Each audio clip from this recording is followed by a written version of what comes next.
Sí, unos 5 minutos para saludar aquí.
Good evening, brethren. I hope everybody's doing great. Tonight we're gonna, well, it's up to you guys actually. If you want to continue with the book of Yeshayahu, chapter 40, or if you guys would like to read about the Maccabees. I don't know how many of you guys were in the studies we already did about the Maccabees, and I'm not sure if there are recordings. I think there are on this channel, but if you guys would like to study about the Maccabees because of Hanukkah, then we can do that. So I leave it up to you guys. You guys let me know. Good to see you, Paige. I will bless you, sister. Say hi to Yamil, please. Blessings, Deborah. I will bless you, sister. Blessings, Cecilia. Omar, I will bless you, brother. And like I said, you guys think about it and then vote, and then we'll see if we read about the Maccabees or Isaiah.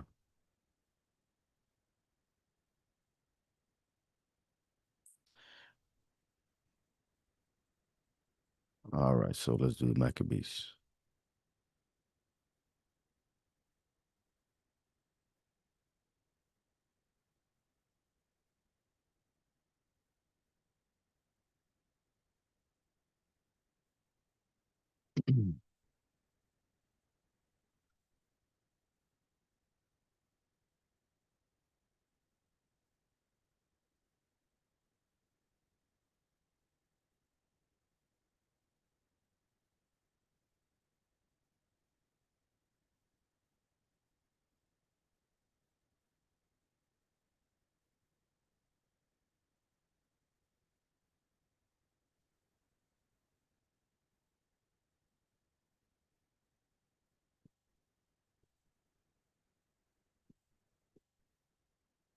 to see you, Yamil. Lord bless you, brother. And I guess we can begin with the prayer while our other brethren join through TikTok and YouTube, of course.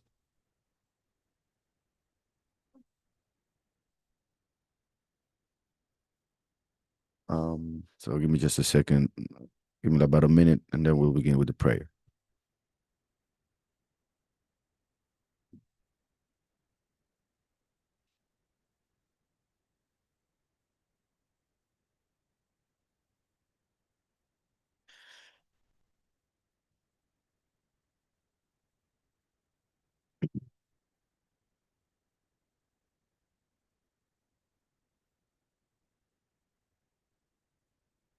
Listen, listen.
Pray.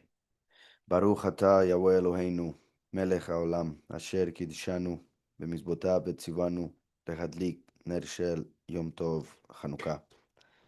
תודה רבה, Yahweh. Thank you so much, Father, for allowing us to gather virtually in order to celebrate the seventh night of Hanukkah.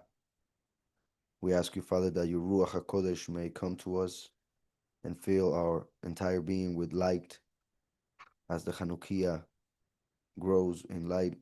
Please, Father, help us grow and be better children for you, better servants, better brethren, better brothers and sisters to our brethren. Help us, Father, to fulfill your commandments, please, in every single way. Guide us by the hand so that we may not go astray to the left nor to the right, but to always go straight to you through your Son and our Savior. Help us to grow in wisdom, knowledge, and understanding. And please, Father, guide this teaching as well as every other teaching that we may do through the way of Yahweh, through this ministry that you have formed. And please continue to bring your chosen few. Continue to make these channels, these teachings known by those who are seeking your presence. Help us to be a light to those around us, to be the salt of the earth as it is written, and fill all our hearts and our minds with love, faith, and trust in you and your Son. And help us to understand the scriptures and what we are about to read tonight, and help me to explain it in the best way possible for all of us to get the revelation that you have for us tonight. We love you, Father, with all our heart, all our mind, and all our strength. In the name of Yahushua HaMashiach, Amen and Amen. All right.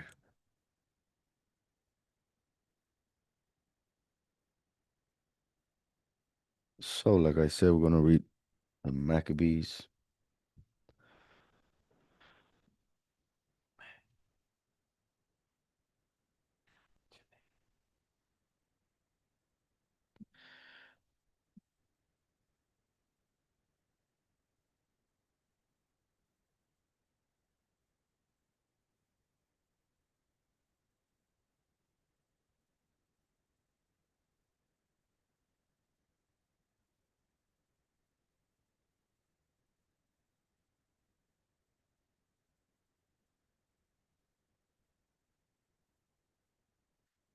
So let's go to the first book of the Maccabees.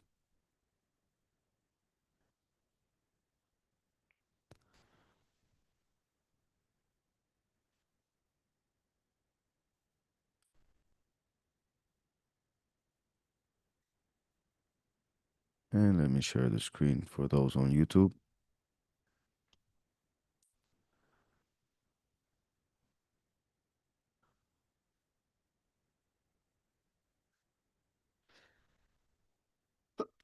Ah,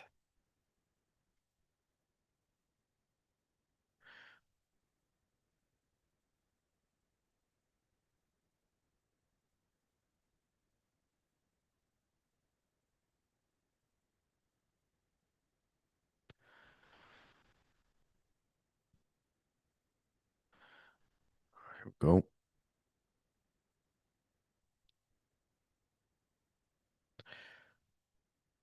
So let's begin with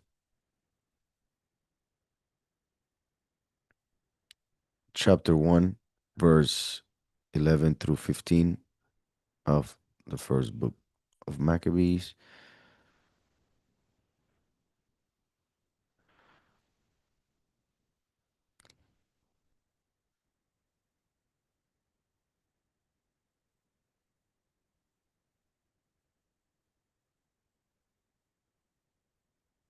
All right, so 11 through 15.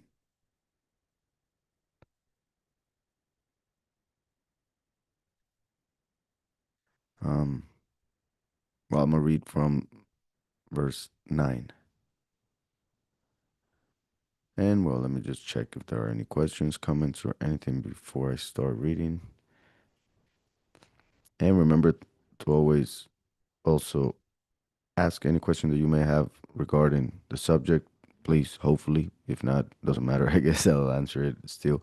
But if there are any questions regarding Hanukkah, um, please ask those questions. Um, we'll read Maccabees and perhaps we'll read some of the scriptures if we have the time.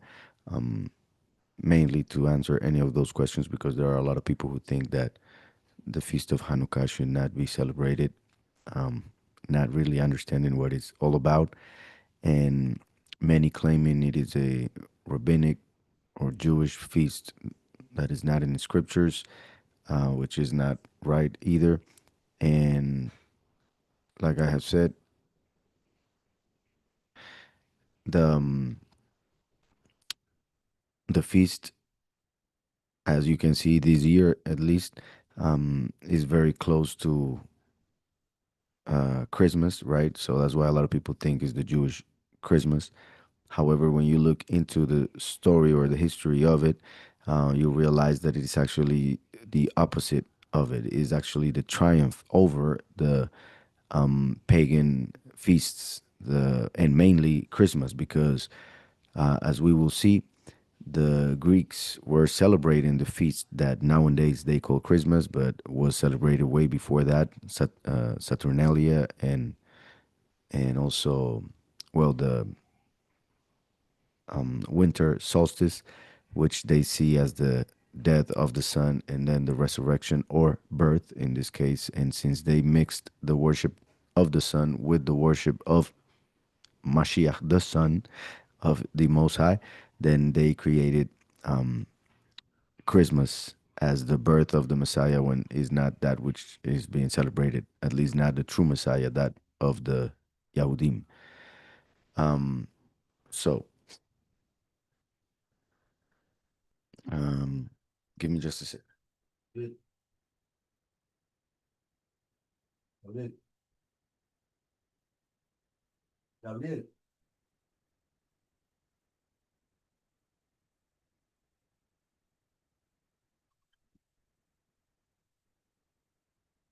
Anyways, so as I was saying, and the Greeks were celebrating the 25th of December, and that's how they made the temple.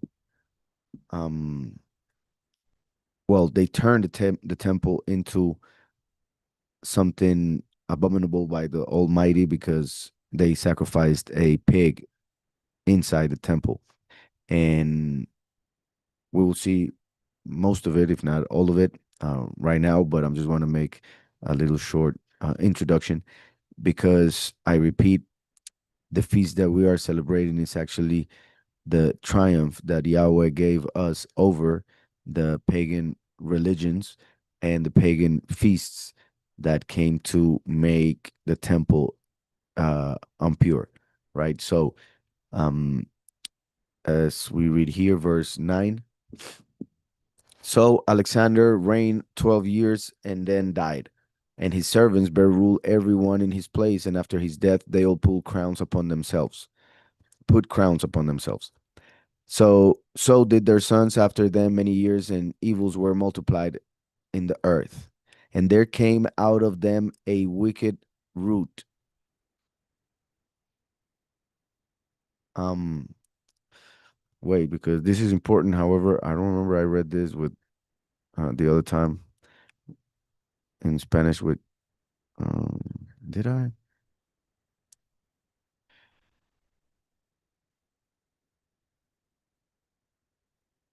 All right, it doesn't matter. But still, it is important.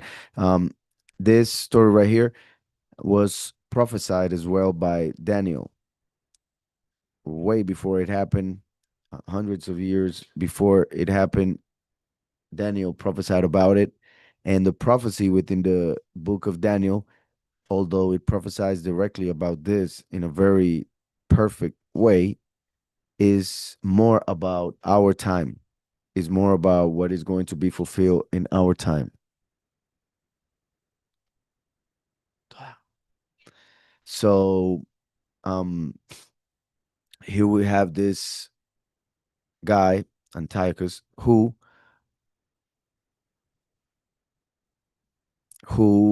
represents the beast.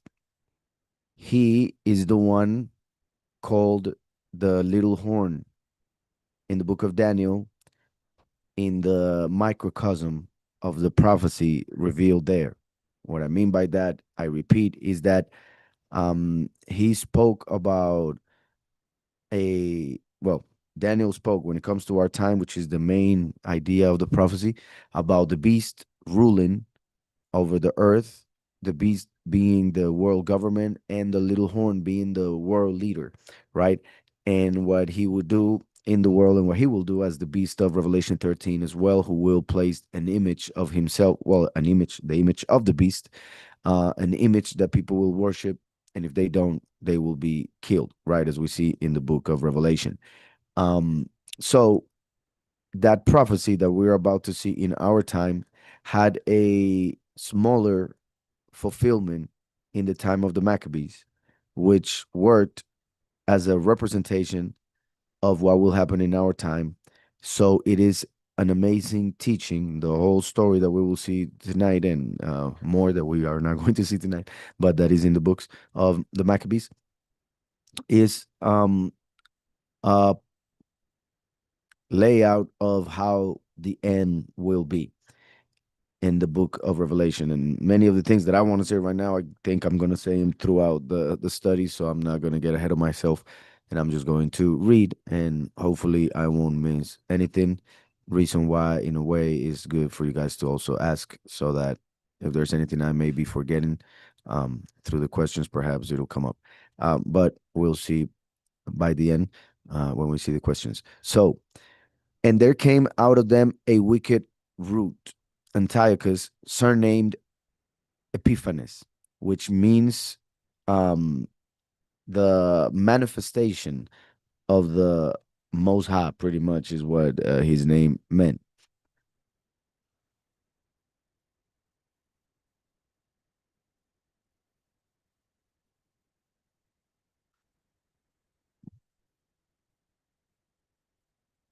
Third, a title chosen by the king for himself, in our case, manifest, comes from having an epiphany, or epiphany comes from this name, Epiphanes, and meant to signify that Antiochus was the manifestation of the Almighty, right? So,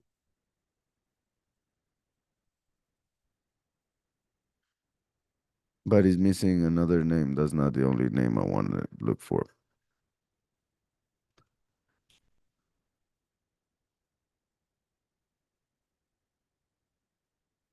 Okay. I think there's a better even translation, but resolute in contention. So it's like an irony in itself because he's a rebellious one who is supposed to be the manifestation of the Almighty, right? But as we know, the manifestation of the Almighty is Yahushua HaMashiach, and his example was obedience. So he fulfilled all of the Torah. However, there is one coming who goes against the Torah, yet claims to be the manifestation of the one who gave the Torah, right? And that would be the representation of the name Antiochus Epiphanes, right? As in he who goes against the manifestation of the Most High. Although he thought he was saying that he is the manifestation of the Most High and he's going against all his enemies, right? When it comes to the meaning of his names, I repeat. So, and there came out of them a wicked root, Antiochus, surnamed Epiphanes, son of Antiochus the king, who had been hostage at Rome. And he reigned in the 137th year of the kingdom of the Greeks. In those days, when there out of Israel wicked men who persuaded many, saying, let us go and make a covenant with the heathen that are round about us. For since we departed from them, we have had much sorrow. With this, I remember I did read this the other time, um, because this is very similar to what a lot of people in the world say, and about um, what we see in the book of Jeremiah. In the book of Yirmiyahu, we see that the prophet is talking to the people, telling them not to worship the queen of heaven because it is an evil spirit. Just like they keep worshiping the queen of heaven, for instance, in the Catholic Church, thinking, because of what they were told, that they are giving honor to the mother of the Messiah. However, the name of the mother of the Messiah was Miriam and is Miriam. However, they worship a Mary, different name, and just that is something that shouldn't happen, as we know, changing the names. But then everything else that has to do with what they say about her and what they do in regards of worshiping her is all about Babylon. It is false doctrine completely in every way. So going back to the book of Jeremiah, Jeremiah is talking to the people of Israel who were doing the same back in the day. They were worshiping the Queen of Heaven, and he tells them not to do so, and they say that they are going to go back to worshiping to worship the Queen of Heaven, because when they were doing that, they were doing well. They were getting anything or everything that they needed in life.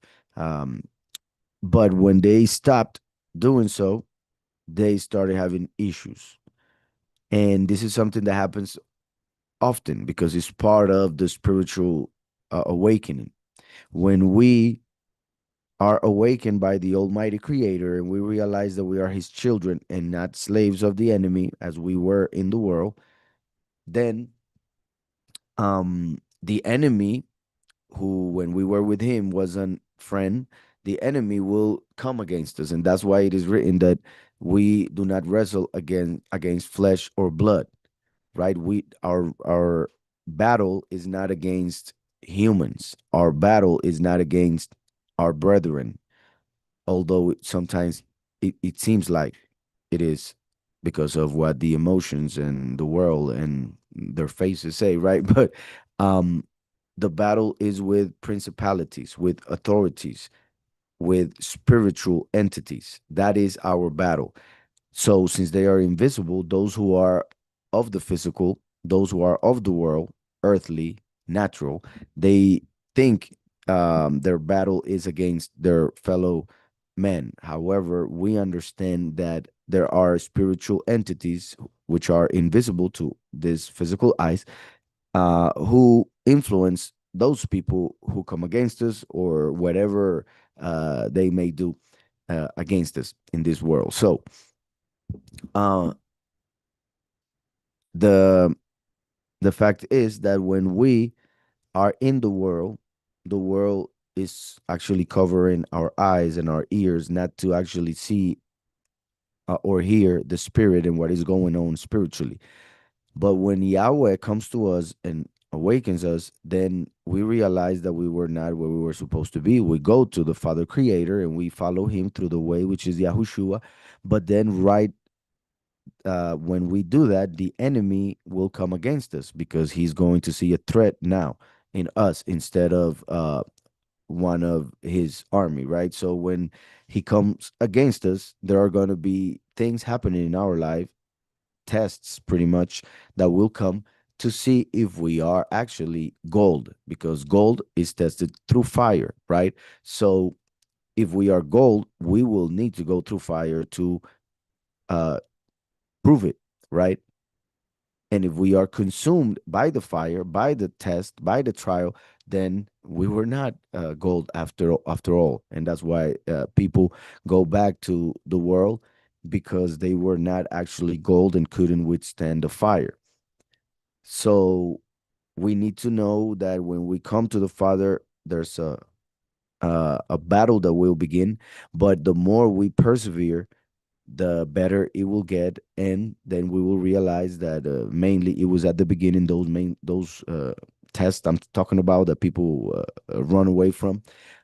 Although there will always be trials, there will always be tribulation in the world, but doesn't mean that we will always be in tribulation, because that's not the case. The case in this world is to go from one to the other, and that's how time works. And sometimes you're gonna uh, have days to be very happy about, and sometimes you're going to have days in which you're going to have to think about why you're feeling the way you're feeling, whether it may be angry or sad, to experience that and also learn from it, whatever it may be, to either avoid it in the future through consequences of our actions, or to be able to handle it whenever it happens again, meaning tribulation, pain, sorrow, etc. So, um,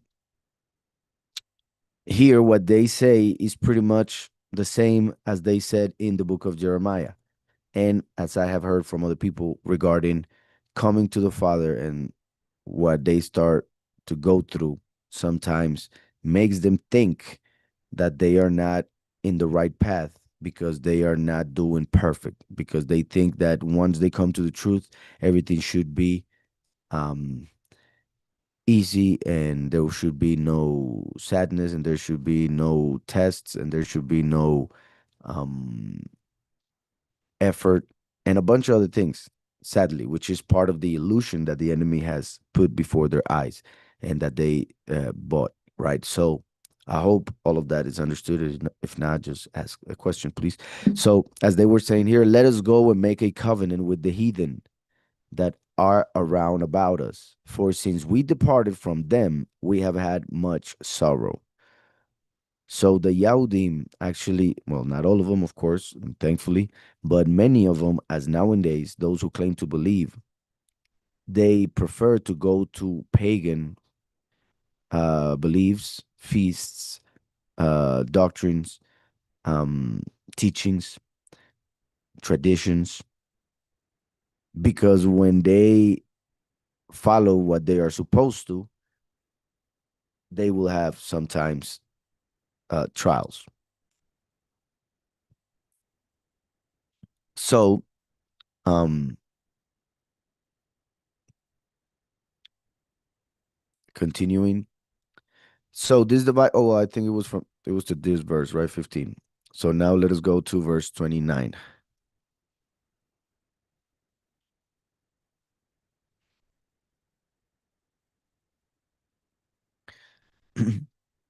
Let me see if there are any questions or comments on YouTube. Nothing here.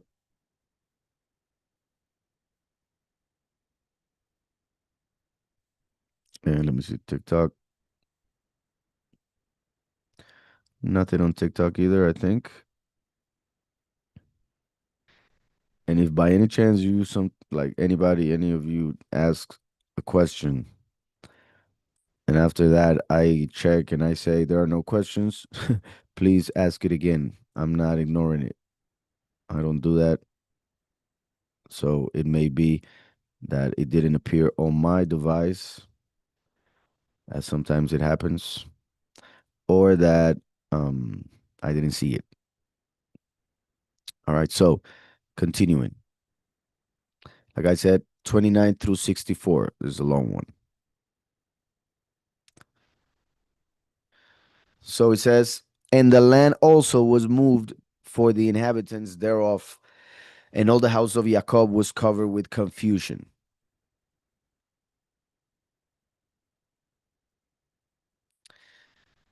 And after 2 years fully expired, the king sent his chief collector of tribute unto the cities of Yehudah, who came unto Jerusalem with a great multitude, and spake peaceable words unto them, but all was deceit. So this is very similar to what we will see with the beast, right? The world leader that will take over. He will speak in a way that everybody in the world, of course, not those of the Father and the Son, but those in the world will love that person, will claim he's the best. Um, Everybody will think that he's coming to bring peace, but he's actually going to deceive everyone as he will start the war that will pretty much make everything else unfold when it comes to the seals and the trumpets and the last seven plagues of the book of Revelation. So,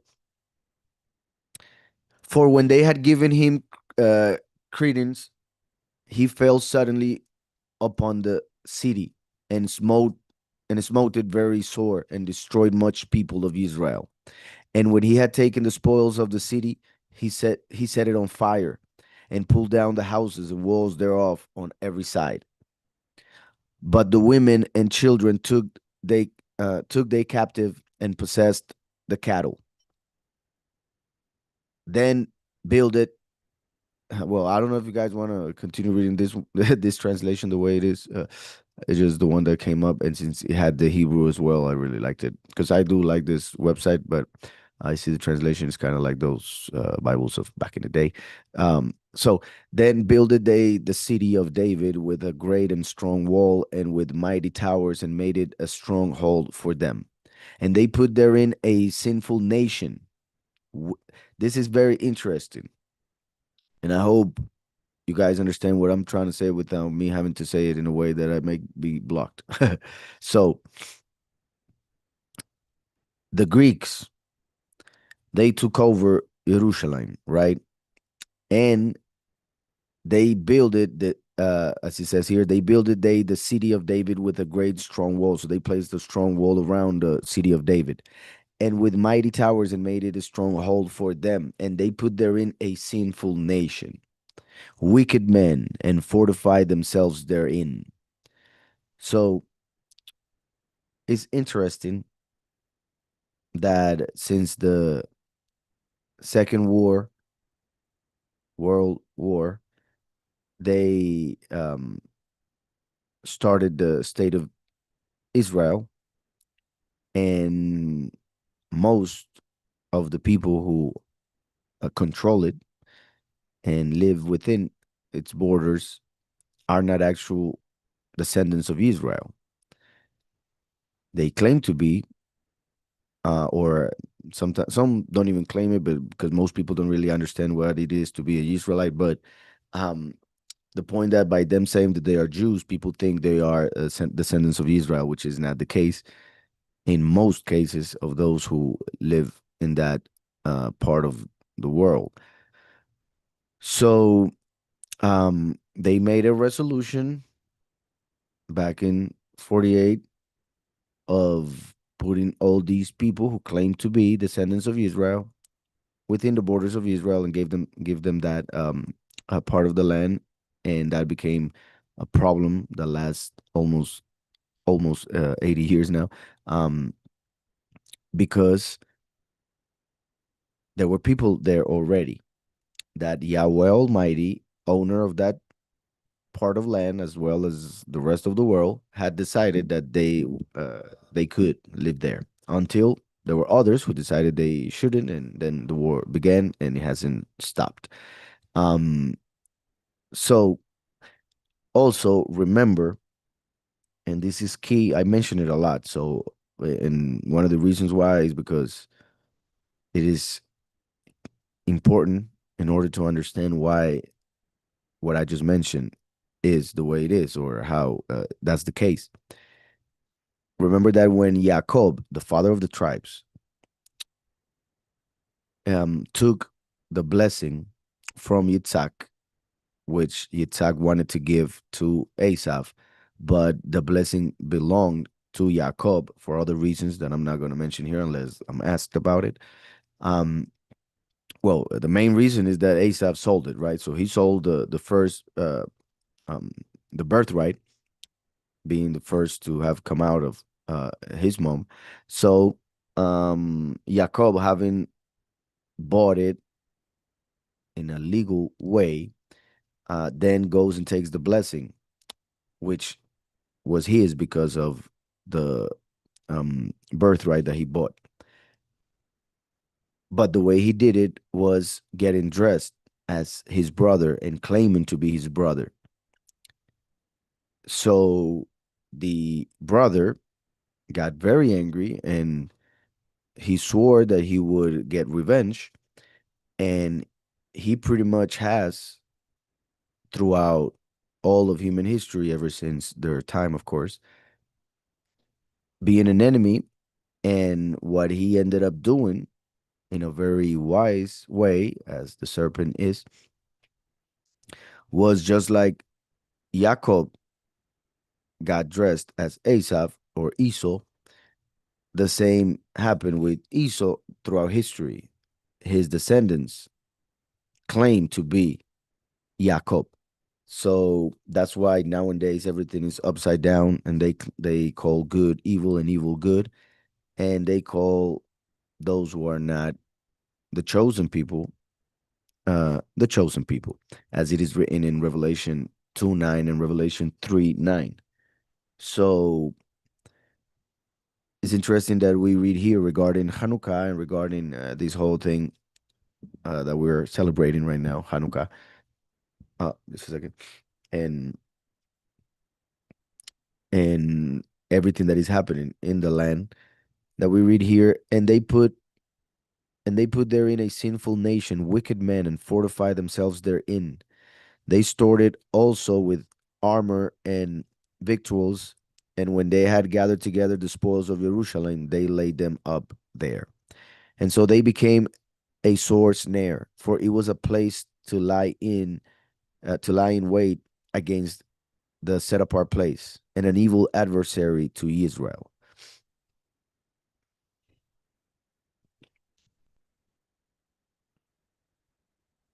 So thus they shed innocent blood on every side of the set apart place and defiled it. So they defiled the temple, the set apart place.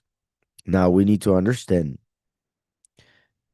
that Yahushua, remember the Messiah, he said, destroy the temple and I will raise it up in 3 days.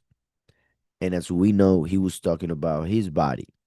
Yet the people over there didn't get it because they were not very, uh, um, well, they were not given the ability to understand parables. So um, they didn't understand, and some didn't want to understand.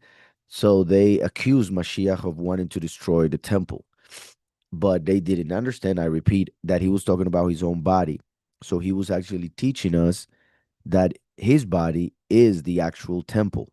And the temple made of stones was not the actual temple, it was just a representation. So,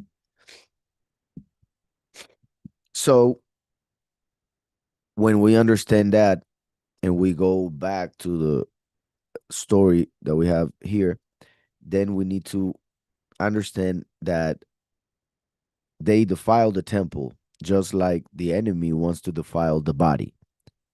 And that's why he has been trying to put stuff in our bodies in order to control us. And it did a lot of it in the past 5 years. Um, and it's going to try again. And eventually, with the mark of the beast, which will be the ultimate um, tool for the control of humanity that he will use. So he wants to defile the temple. He wants to get into the body, and that's why the food that we are given and everything else that we always mention. So, thus they shed innocent blood on every side of the set apart place and defiled it, insomuch that the inhabitants of Jerusalem fled because of them.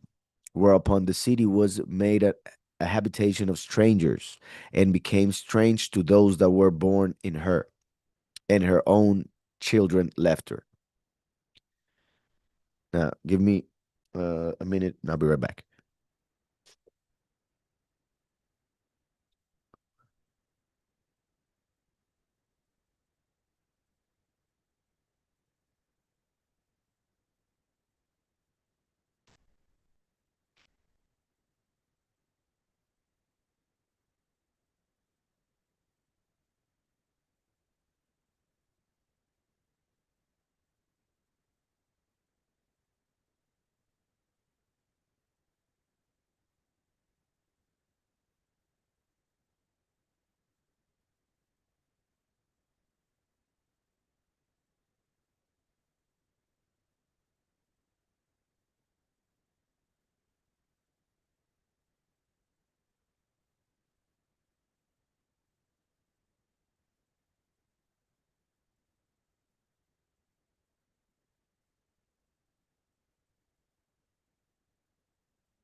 Right.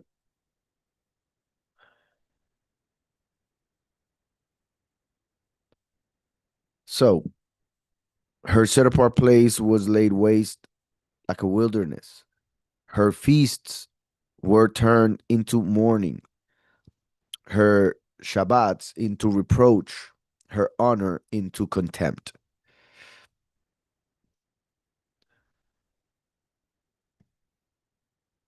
As had been her honor, so was her dishonor increased, and her excellency was turned into mourning. Moreover, King Antiochus wrote to his whole kingdom that all should be one people. This is again key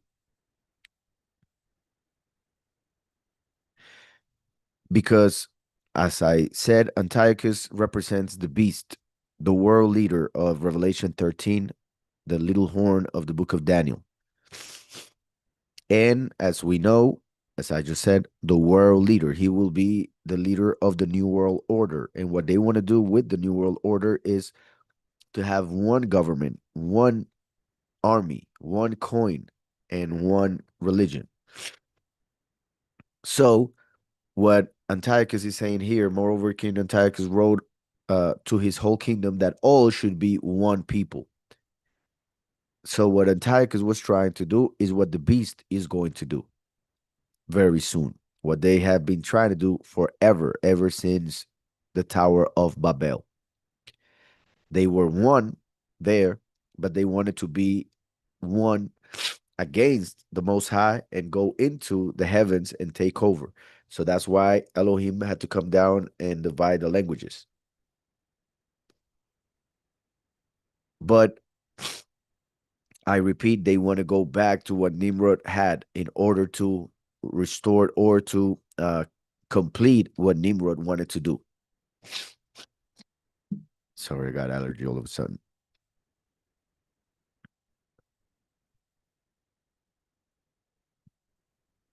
So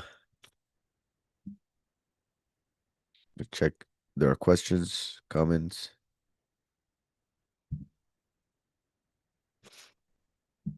Tomorrow is the last day of Hanukkah. Yes, this year, right? Because remember, I want to make something clear.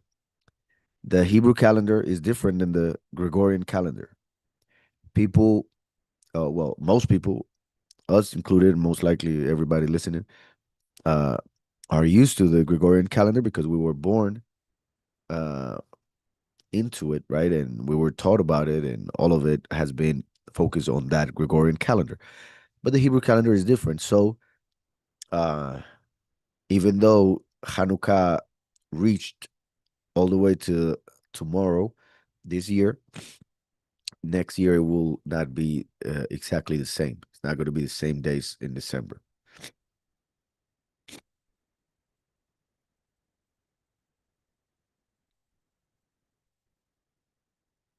All right, so no questions here. Let me check here.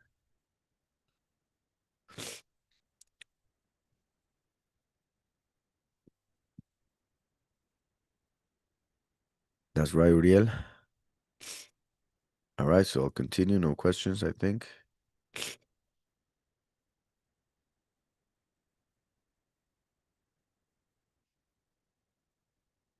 So that all should be one people.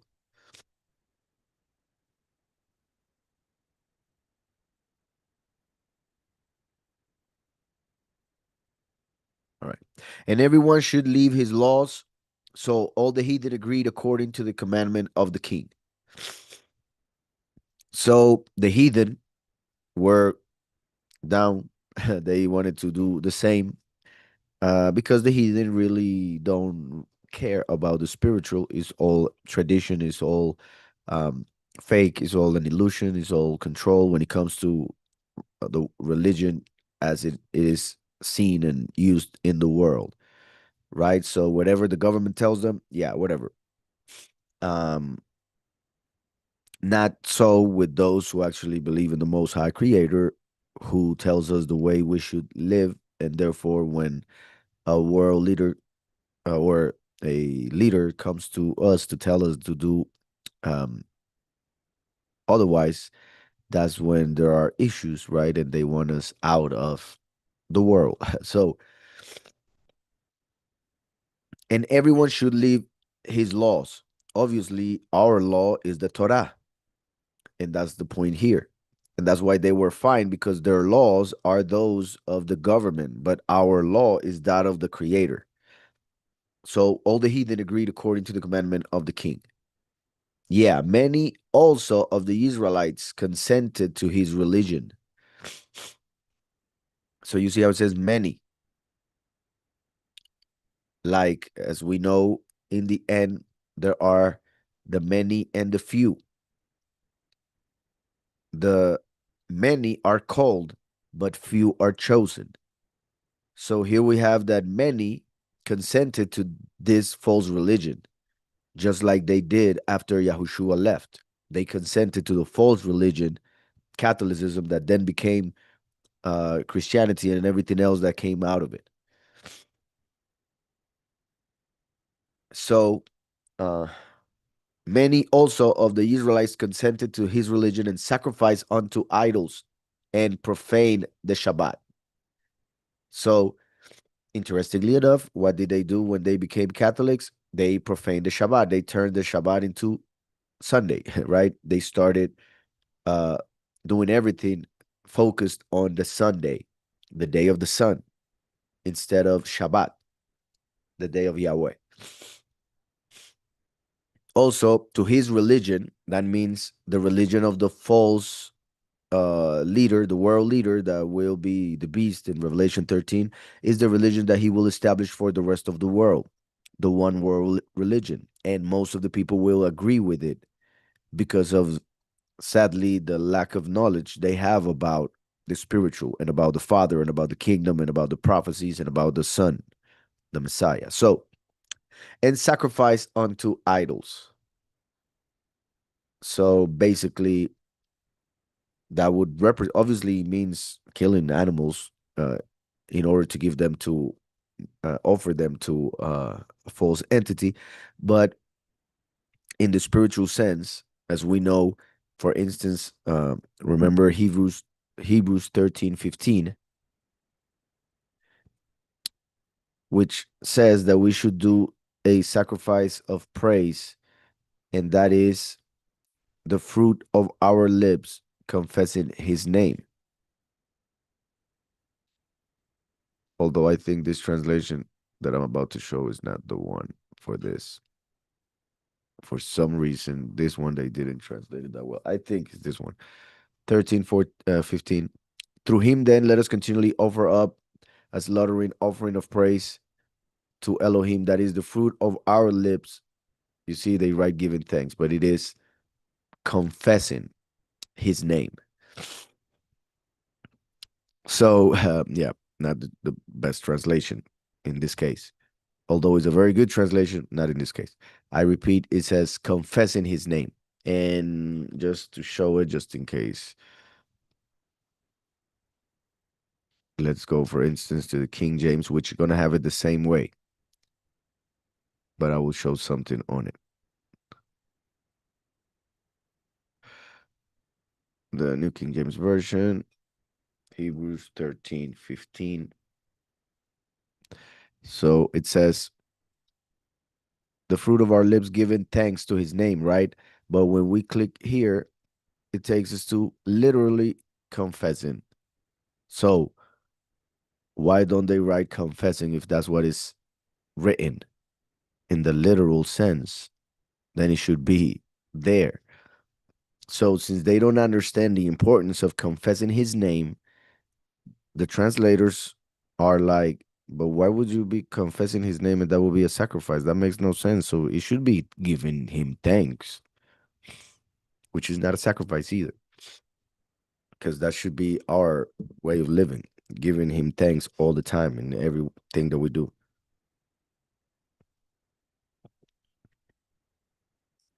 So, if sacrifice is to confess his name, then sacrificing to idols would be confessing names of false Elohim, confessing false names. So that is what 99% of people are doing in the world, sadly. They are confessing different names, even when they think they are worshiping the mighty one of the Bible. They are confessing names that lead them to the enemy, names of idols. Scripture says that if there is an image and that image or that idol has a name, it is prophesied that Yahweh will destroy that name for being the name of an idol. So obviously, Yahweh will destroy the idols as well. So idols and their names will be destroyed. Just that should make people wonder or think about the fact that the names that they use to worship the Most High have an image attached to them. And for instance, as I always say, when you tell somebody the name Jesus, or when you hear the name Jesus, there's an image conjured in your head. And that image is an idol that people worship throughout the world. So sadly, they have sacrificed unto idols, and they still do so when they pray every day.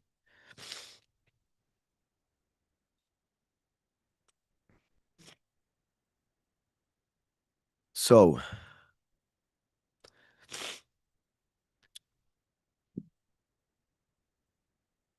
where was I? Yeah. For the king had sent letters by messengers unto Jerusalem and the cities of Yahudah that they should follow the strange laws of the land and forbid burnt offerings and sacrifice and drink offerings in the temple, and that they should profane the Shabbat and the feasts. So remember that also in Daniel 7, we read that the beast will be given authority over time for time, times, and half a time, 3.5 years. But that can be taken also as more, depending on how you take time, times, and half a time. That can be interpreted in different ways. So, um, the enemy has had authority over time in several ways. One of them by changing the calendars from the true Hebrew calendar to the Gregorian calendar, from the feasts of Yahweh, our creator, to the feasts of the enemy. And people, we were born into those feasts as being feasts of the Creator, and they became tradition. And people really love tradition. For some reason, humans love tradition. It's something that has to do with emotions and memory and stuff like that. So um, that's why when we come with the truth to them, uh, it's not enough that is the truth because it doesn't have an emotional attachment. They don't have an emotional attachment to that we are bringing, even if it is true. They prefer the lie that they have uh, held dear for so long, um, because of those memories and all those things that we experience while celebrating the wrong things, right? And we were bought also, right, with gifts for Christmas. So the enemy knew how to do it, and that's why he used the image of Santa Claus, Satan's claws, which is also an entity, which is an idol. It's a um, it doesn't come from what they claim it comes from, a priest called Nicholas, which also has its negative connotations, but it comes from Odin. It comes um from other stories from I just lost the word. Um um but as I was saying, and we see it here even before that word that I'm looking for, uh it was way older because the Greeks were celebrating it, and everybody else before them celebrated it because it was a pagan feast to celebrate the worship, the sun, right? So um I don't want to, the Norse, in Norse mythology. All right, but it's not even that word either.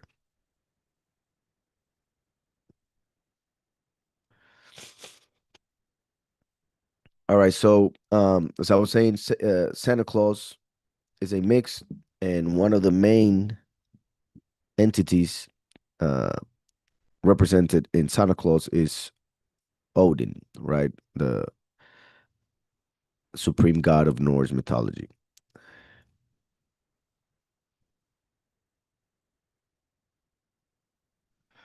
So going back here, I was saying something else I wanted to mention. Oh yeah, so the beast will be given and has been uh, using that authority over time to change calendars, to change people from celebrating the feasts of Yahweh to the pagan feasts, and doing it for so long throughout the generations, made it so that we were born into it, being a lie as if it was true, and then people have a hard time getting out of it because of those emotional attachments, right? Uh, so it's a little bit different when you and your parents and your grandparents have lived with certain traditions and have thought all the time while doing so that they were sent from the Most High and that they were a way to worship Him, um, and then find out it was the opposite. It's different than having lived with the true traditions or the true feasts, I should say, and then having a world leader come to you, destroy everything around you, and tell you you're not going to celebrate that, you're going to celebrate this now. Is a little bit more clear to see, right? And easy to understand the issue in that situation, which is what the Maccabees were going through. But still, many of the Israelites decided to just go ahead and celebrate those feasts.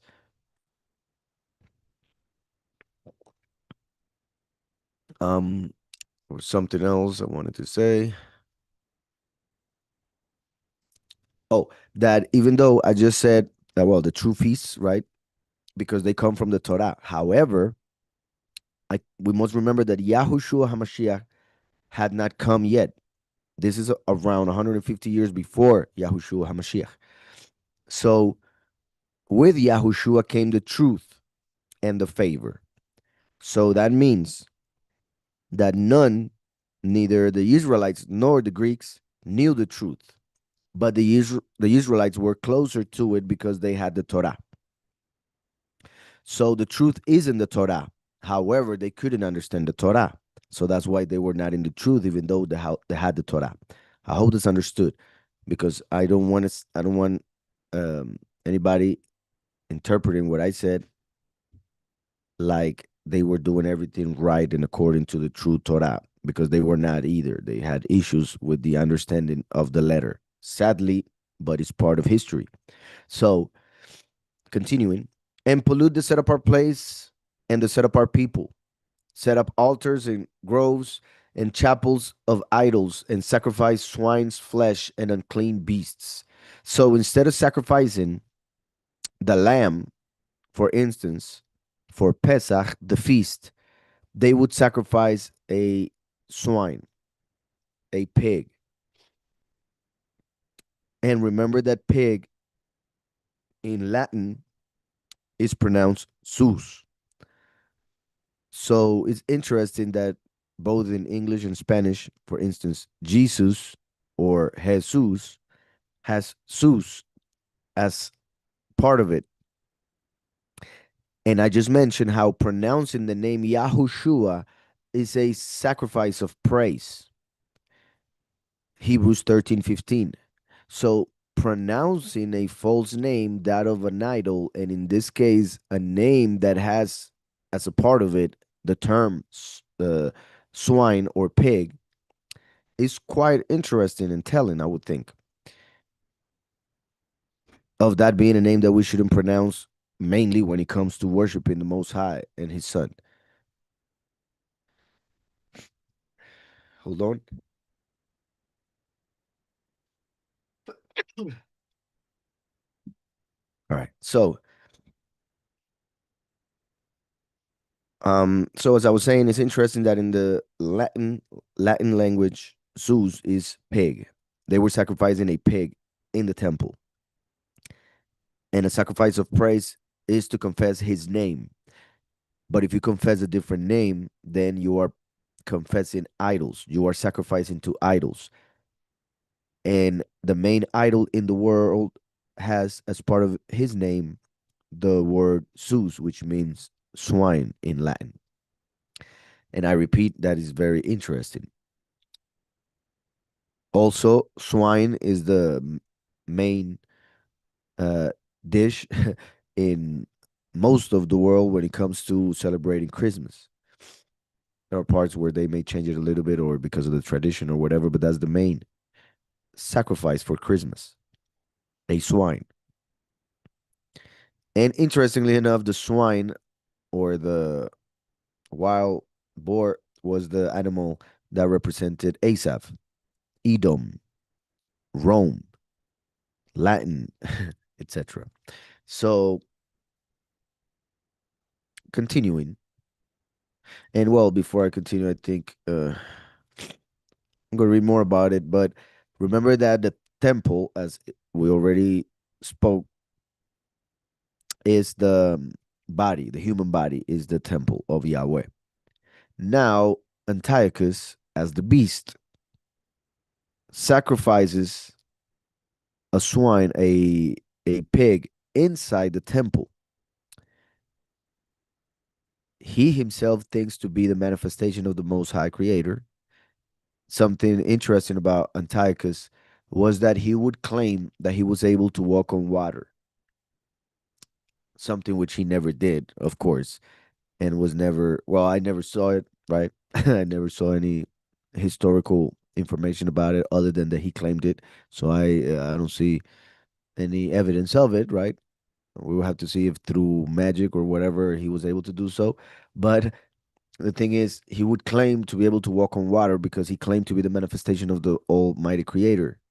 How interesting that about a century goes by, a little bit more than that, and then the actual manifestation of the Most High Creator comes to the earth and he actually walks on water. just to show that he was what Antiochus was claiming to be.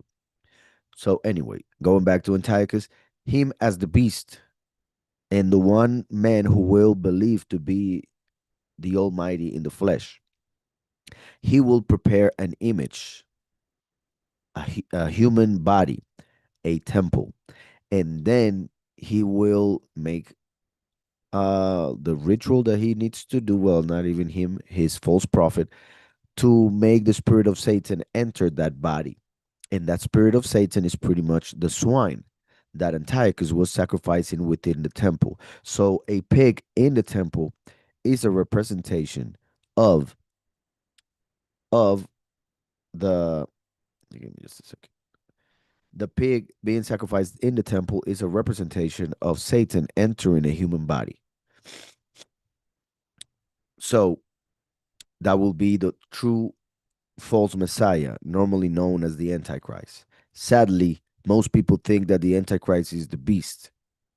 So in this case, it would be Antiochus. But no, even though Antiochus begins with anti, uh, remember that there would be many antichrists because there is a spirit that is called Antichrist, the spirit of error.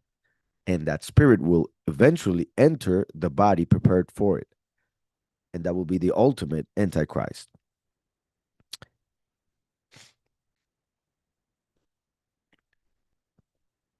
So, that they should also leave their children uncircumcised and make their souls abominable with all manner of uncleanness and profanation,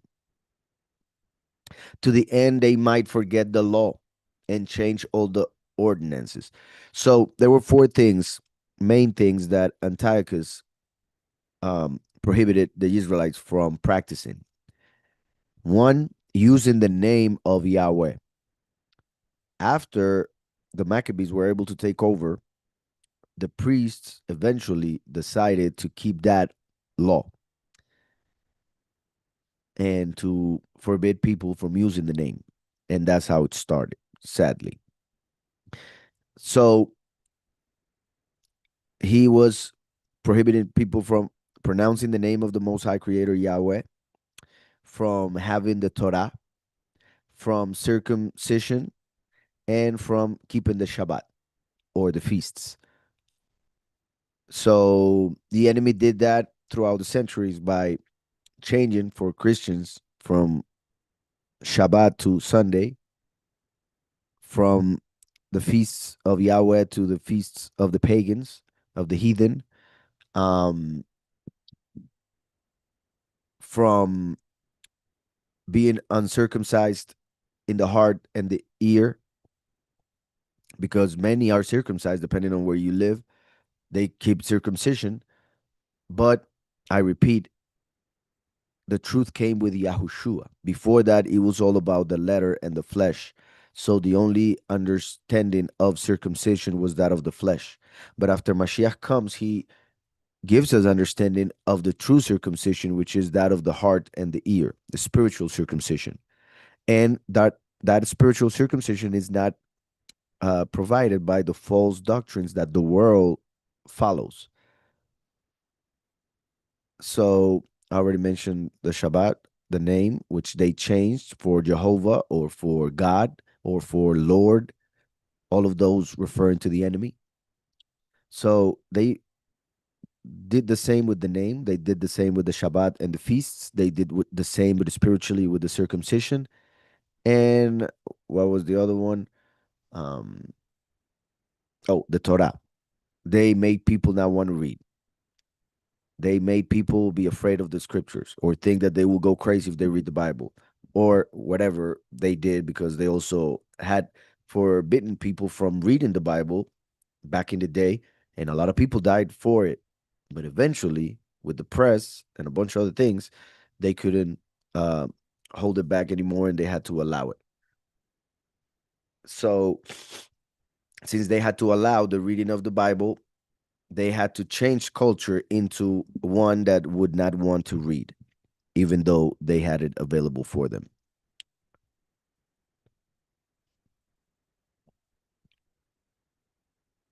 So the enemy has been very successful at it, sadly. Continuing. And whosoever would not do according to the commandment of the king, he said he should die, which is what will happen eventually during the half of the last 7 years. Whoever doesn't accept the mark of the beast, meaning whoever doesn't accept or swears allegiance to the world government and the world leader, then they are going to die. And there will be many who will die. In the self same manner, wrote to he to his I'm sorry. In the self same manner, wrote he to his whole kingdom and appointed overseers over all the people, commanding the cities of Yahudah to sacrifice city by city. The many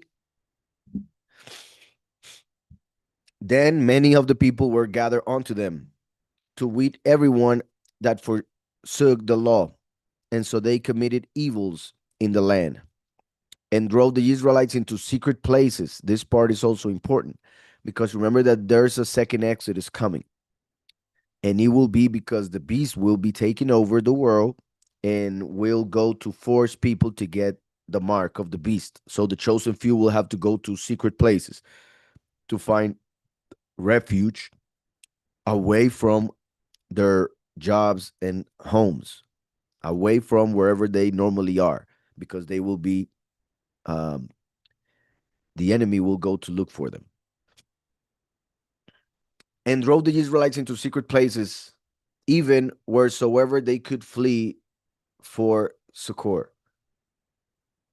Now the 15th, now this is important. Now the 15th day of the month of Kislev or Kislev, many ways of people pronouncing the month. Actually, the month is ending today. Today is the last day of the month of Kislev. Tomorrow is the last day of Hanukkah and the first day of the winter and the 10th month in the Hebrew calendar, Tevet.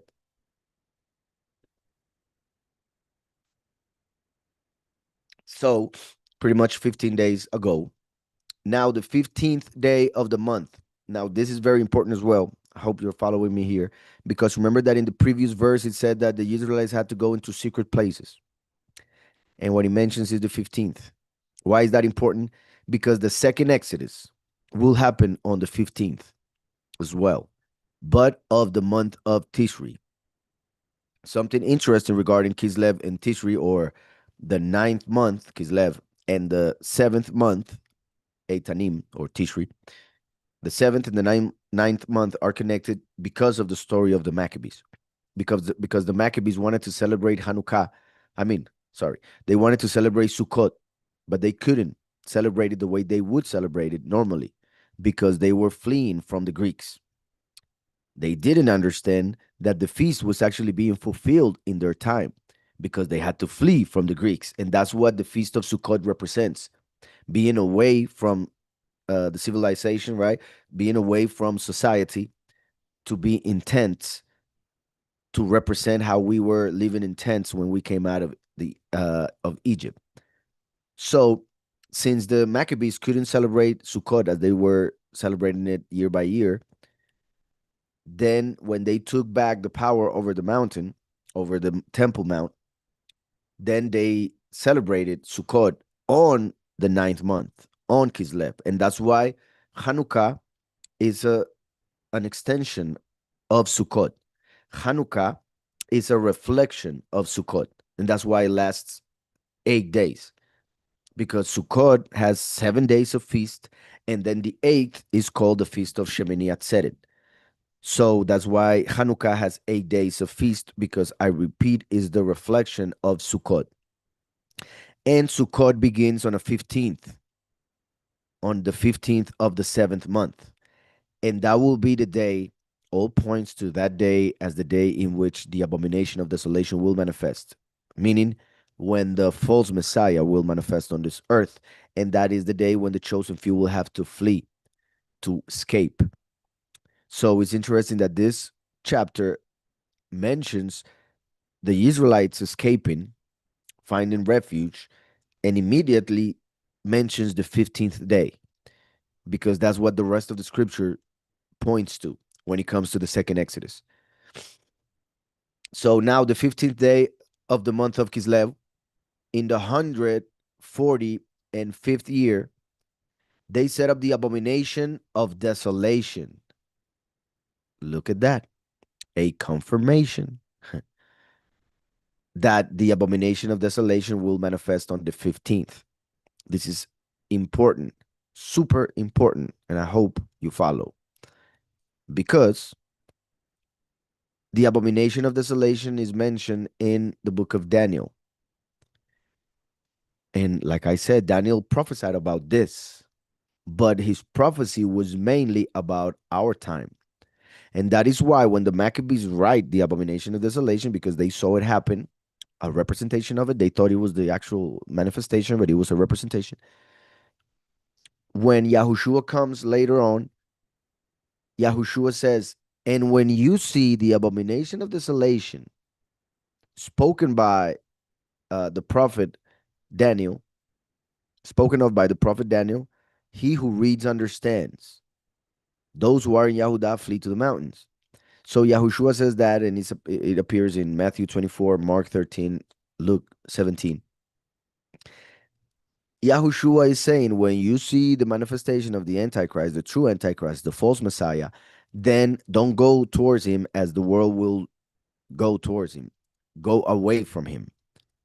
That's what Yahushua is saying. Now, something very interesting is that by the time Yahushua said that, this had already happened. So I'm sure there were people there who, when Yahushua said, when you see the abomination of desolation, were thinking, what is he talking about? That already happened in the time of the Maccabees. Why is he talking about the abomination of desolation? Which is the reason why Yahushua had to say, he who reads understand the abomination of desolation spoken of by the prophet Daniel. So Yahushua was saying that which Daniel prophesied and the Maccabees thought was the fulfillment, the full fulfillment of it, was not it. That was a partial fulfillment. So when Yahushua speaks, he's pretty much saying the abomination of desolation has not happened. The one Daniel spoke about will happen in the end, and you should be careful and watch out for it. So that makes us understand, should make us understand that should make us understand that this book, this story of the Maccabees, is key to understand the end of times. This that we are reading and what it has to do with Hanukkah is key to understand the end of times and how the beast will manifest and the false Messiah will manifest. Because the abomination of desolation mentioned in Daniel is also mentioned here, and Yahushua mentioned it later as saying that is not it. And in the year 70, they also called something else the abomination of desolation because there was another partial fulfillment for them who were listening to Yahushua HaMashiach speak. They saw a partial fulfillment in the year 70. So there had been two partial fulfillments of the prophecy of Daniel, at least two. Why? Because Yahweh gives us at least two or three testimonies, two or three witnesses for every truth to establish the truth. So in this case, we have two manifestations before the final one in the end times with the false Messiah. And people should understand that those two partial manifestations were for us to understand what is coming and is part of the mercy of Yahweh giving us representations or examples in the past in history. However, people have taken it as everything having been fulfilled, and therefore the book of Revelation was already fulfilled according to them in the year 70. And we are right now at the end of the 1,000 years, and a bunch of other things that they are saying right now as doctrines that are going around that are not true and are easy to be um, discredited when you use the scriptures. It is easy. So I don't understand. And it's very sad that there are a lot of people who supposedly are seeking for the truth that are now thinking that they are in the end of the 1,000 years of the reign of the Mashiach. Where where is any signs of his reign? on other than spiritual signs, of course, right? Because he's reigning, but on this earth, uh, the enemy still has uh control, as it is evident by almost anything you see, feel, or hear.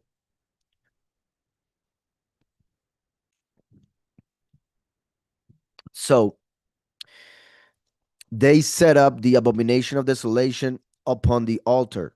So that was a representation of a pig being sacrificed in the temple. Okay. Abomination is a synonym of idol because they are abominable. And people do not know what they are worshiping when they worship an idol. They don't know what that means spiritually, how disgusting it is for the spirit.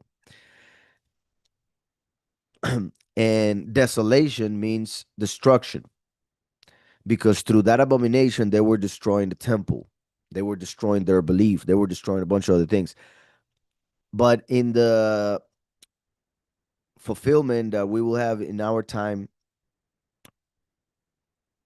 can be understood as well as the idol that will destroy, the abomination of desolation, the idol of destruction, because the destroyer, Apollyon, Abaddon, who comes out of the abyss in the fifth trumpet, will enter the body that will be given to it. So the body is the abomination. Well, everything will be abomination, but just to understand this point, the body, the image will be the abomination, and the spirit that will enter it will be that of he who desolates, as we also see in Daniel 9.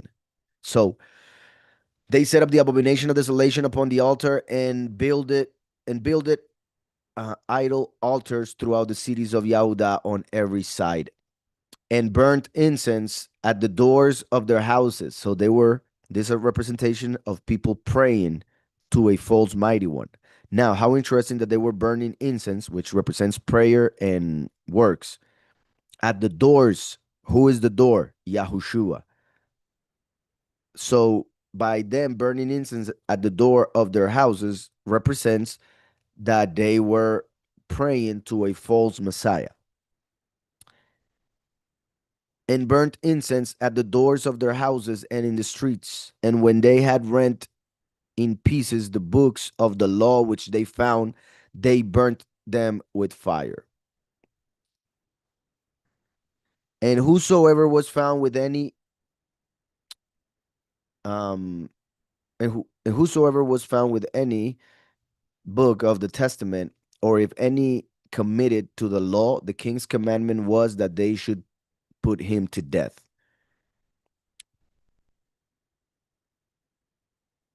Thus did they, by their authority, unto the Israelites every month, to as many as were found in the cities. Now, the 25th day, the 25th day of the month. So, listen to this that I'm about to read, because the previous verse mentioned the 15th to show us the connection with the abomination desolation manifesting on the 15th of the seventh month in this case, understanding the connection between Hanukkah and Sukkot. That appears in these books, and we will not read that part, but I already mentioned it, and it appears in the first and second book of the Maccabees. So remember that I mentioned how our calendar is Hebrew, the true calendar. The world is in a Gregorian calendar. For the world, they are in the 12th month, which is wrong, because even though they think is the 12th month and everybody is under that assumption, is called December.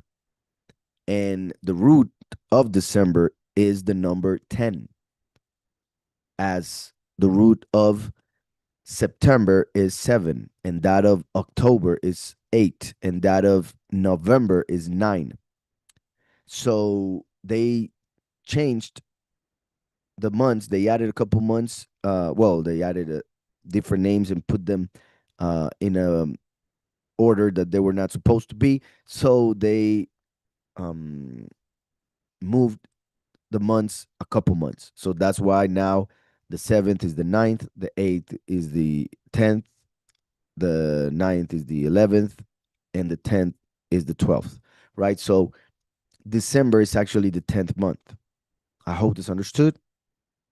With that clear, that means that the people celebrate Christmas on the 25th of the 10th month.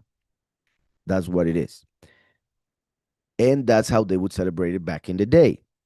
Because this 25th in the Greek calendar that they had was the 25th of the 10th month, which to us in that time in the Hebrew calendar was the 25th of the ninth month.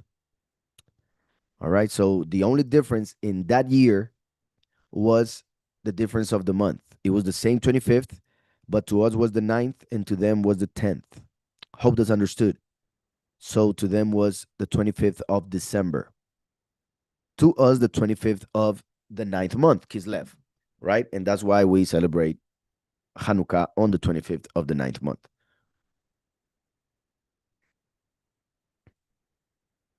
So with that said, we read here and it says, now the 25th day of the month, they did sacrifice upon the idol altar, which was upon the altar of Elohim. At which time, according to the commandment, they put to death certain women that had caused their children to be circumcised. And they hanged the infants about their necks and rifled their houses and slew them that had circumcised them. All right. So they did the sacrifice itself for their false mighty one, which is Zeus, Jupiter, same entity that they are worshiping nowadays, sadly, as if it was the true mighty one. Um, and they sacrificed a pig to him in the temple on the 25th, as we just saw here. They established the abomination of desolation, but they made the sacrifice itself on the 25th, 10 days later. Now, why is that also interesting? Because remember that the two witnesses will be captured on Yom Teruah, and they will be sacrificed 10 days later on Yom Kippur. So the 15th there appears to show the time of the second Exodus, the time when the chosen few will have to flee because the abomination of desolation will manifest. And then the 10 days that it took to the sacrifice represents the 10 days that will take for the two witnesses to be sacrificed. And I think it was still this verse. Let me see. Oh, 64. Yeah. So, and they hang the infants. Already mentioned that. Howbeit, many in Israel were fully resolved and confirmed in themselves not to eat any unclean thing. This is very important as well, because I already mentioned that before Yahushua came, there was, what is this?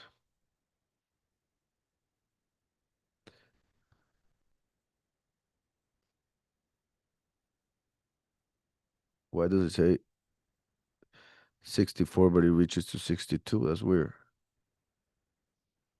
All right, anyways, maybe it was my mistake, or this translation. But anyways, as I was saying, uh,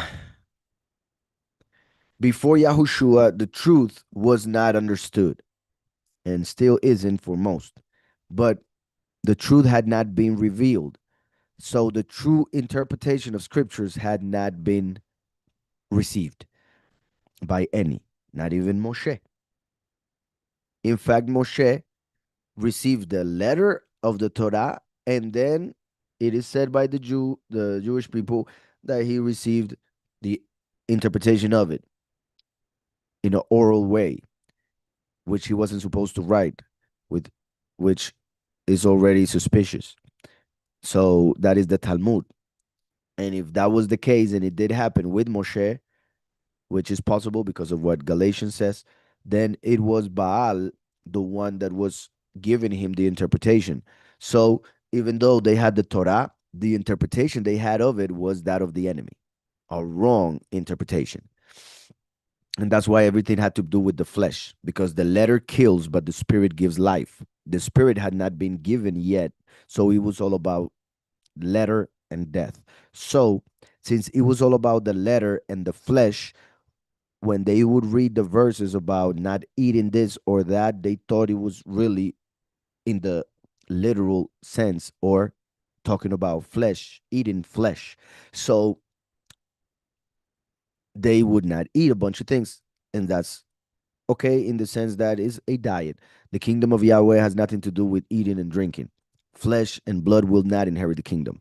So Yahushua also said it's not what goes into the mouth that profanes or undefiles man, but it is what comes out of the mouth what defiles man. So all of that I just said is very important to understand in order to understand the rest of scriptures and mainly this subject. But I repeat, before Mashiach came, there was no understanding of this. They had no understanding of that. So they thought, like many do nowadays still, that if you would eat certain thing, then you would be condemned. You would be hated by the Most High and then condemned to death, right? For eating a certain thing. So since that was their understanding, they were not willing to eat in order to keep their faith intact. So because they were willing to die for doing something or for not doing something that the enemy wanted them to do, they will receive a reward, of course. Even though, in the spiritual sense, they would not have defiled themselves as they thought they would. But that was the understanding that they had at the moment. So they will be judged according to the understanding that they had. And my point is that if what I'm trying to say, part of it, because I'm trying to say a lot, is that since we now understand the freedom that Yahushua gives us through the truth and therefore the true understanding of scriptures, um, then the enemy may use that to tell someone that what they did there was dumb or that they shouldn't have done that or that they will be on the other side uh, regretting this or whatever. But that is not the case because the world back then was a different world. The truth had not been revealed. So that was to them the truth. And yet they will be judged according to what they believe to be true. Um, and according to the time in history in which they live, right? So people nowadays will not be judged the same way as they were judged because there's a lot of more knowledge in the world regarding the spiritual. The thing is that people don't want it, and that's their issue.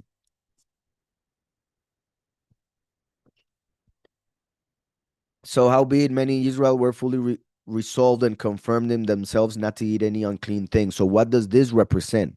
To eat unclean things. If we know that Yahushua is the Lamb, and he said that he gave his flesh and his blood for us to eat and drink, and that his flesh and his blood are true food, then we should understand what this means. We shouldn't eat any unclean thing. We shouldn't eat any false doctrine. We shouldn't eat any false Messiah because he wouldn't be the lamb. He would be a pig or he would be a vulture or he would be a rabbit or whatever, but he will not be the lamb. That would be unclean to eat those things. It would be unclean to follow other doctrines. What we need to eat is the teaching that Yahushua gave us, his example. Faith in him is to eat of him, the lamb. So, what this means in our time is very different than what it was when it happened. In the literal sense, they did not want to eat something with their mouth, so they were ready to die. In our time, it needs to be we are not willing to accept falsehood, false doctrines. We rather die than accept a false Messiah, a false interpretation of scripture that will put us back in bondage, in slavery to the enemy, like the enemy wanted to enslave Yahushua when he tempted 3 times the Messiah in the desert after the 40 days of fasting with the scripture. So the enemy knows the scripture, but the enemy doesn't understand the scripture.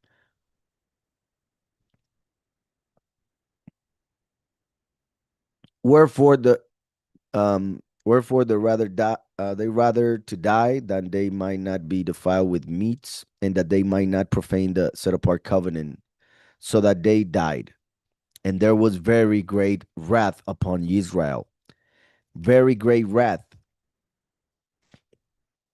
This is pretty much the great tribulation. What it represents, of course, right? The great tribulation after the first 3.5 years come the great tribulation, the last 3.5 years, when the many will have to be killed at the beginning of it during the first 30 days of it. And they will die because they didn't flee to the mountains when the abomination of desolation manifested on the 15th. We just saw here how on the 15th the abomination of desolation was placed. Same thing will happen.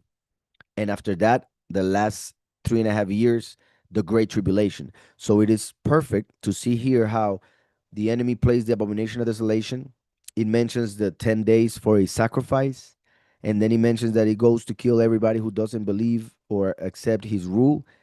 And then it mentions that there was great tribulation upon Israel because it's exactly the same in a spiritual sense that will happen in our time.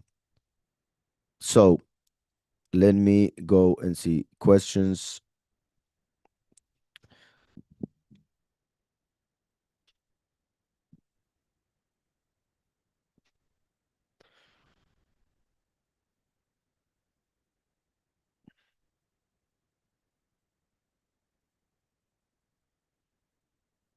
Yeah, so verse 64 is this one that appears here as 62. That's weird. All right. So, um let's look at questions.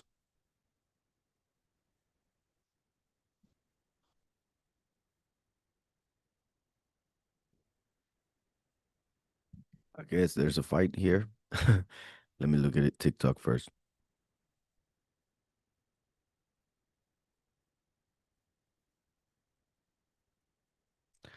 I don't think there are questions on TikTok.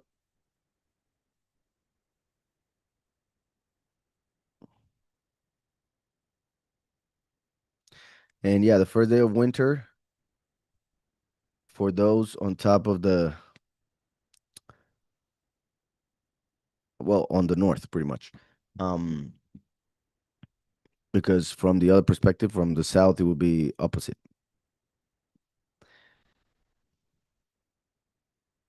So let me see what is being said here.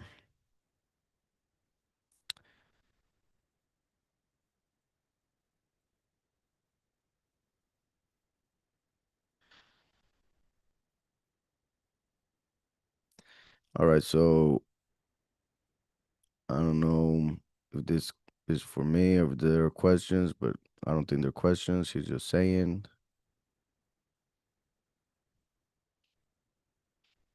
Thank you, Omar.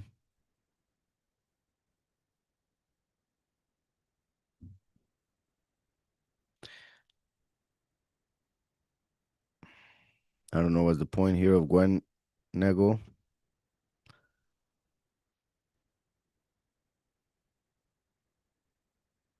Thank you, Omar. So I guess there's no questions here, I think.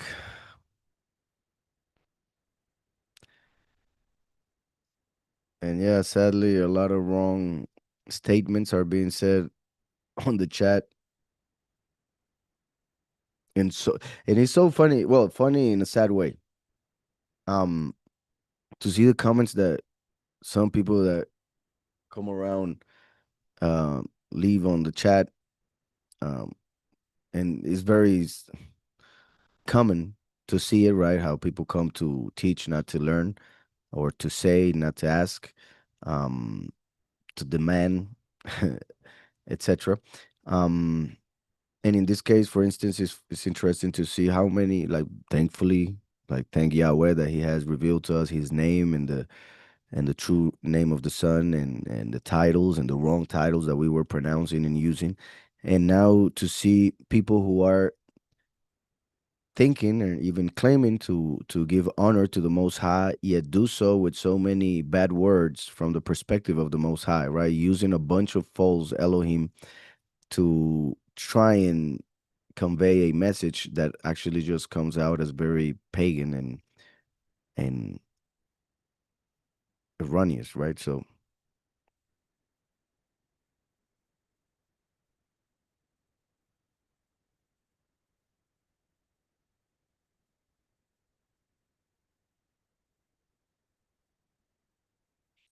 okay, so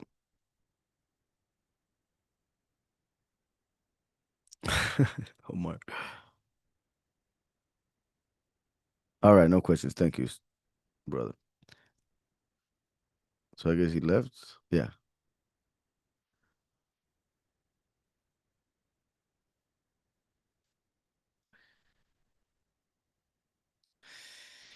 And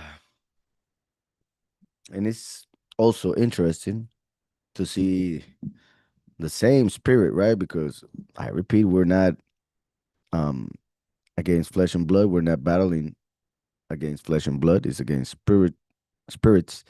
And that's why sometimes it seems that it is the same person using a different name because it is the same spirit using a different person.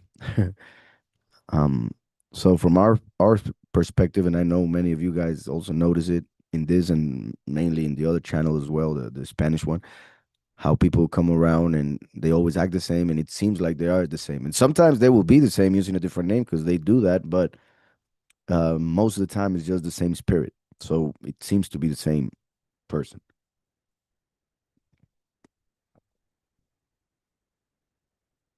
So exactly, brother.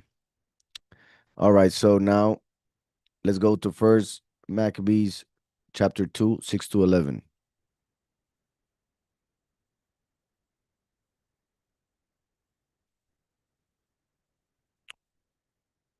6 to 11. It says, he said, woe is me, wherefore was I born to see this misery. I repeat, he said,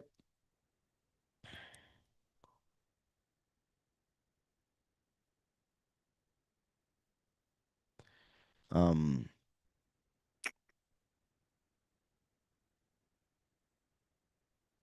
well, I'll read a little bit back, not all the way, or maybe I should.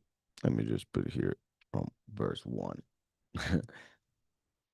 So in those days arose Matadyahu, the son of Yohanan, the son of Shimon, and a priest of the sons of Yahuyarib from Jerusalem, and dwelt in Modin. Now this is important, Modin, because as you can see over here, Modin, well, it says here Modit, but it is because of the way it is written at the end of the verse. The tav is being added, so normally is modin, but in this case it appears as modit, right? But if you look at the name modin, and well, sadly, I repeat, the tav doesn't really help that much. Let me see another modin.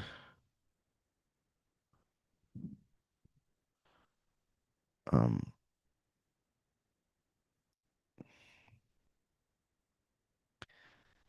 all the times that it appears with a tav. All right, so um, if you look at the name modit, you can see that we have Moed as well. Moed or Moed, you see how it appears here, Modin, but Moedim are the feasts with Yahweh, the Moedim. So the fact that they dwelt in a place that is so similar to Moedim, so similar in the way it is written, shows that this feast of Hanukkah is very important and it connects with the feasts. It connects with the last Moedim, the last appointments that we have with the Most High Creator. So in those days arose Mattatyahu, the son of John, And you see here,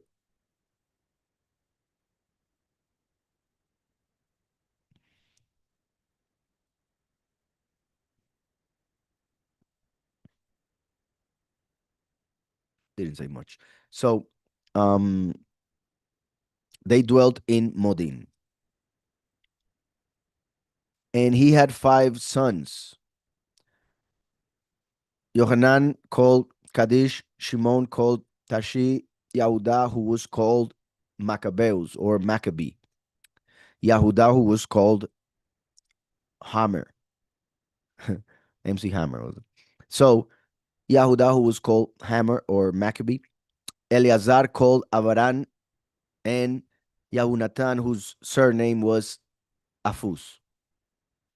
And when he saw the blasphemies that were committed in Yehuda and Jerusalem, talking about Mattatyahu, who had five children, those five children therefore represent the Torah, the five books of the Torah.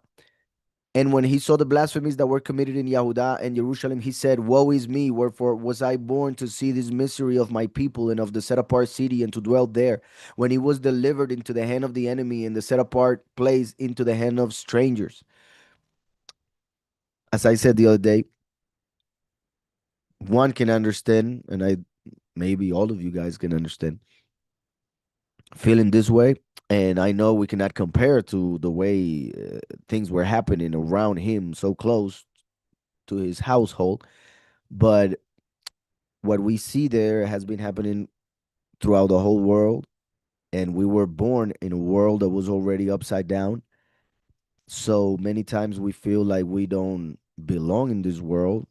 And even if we did, we don't want to belong or we don't want to be in it. Um, so I don't know you guys, but many times I have found myself praying in a similar manner. Why was I born? Period. But in this case, why was I born in this time? Why was I born when all of these things are happening? Well, like all this misery.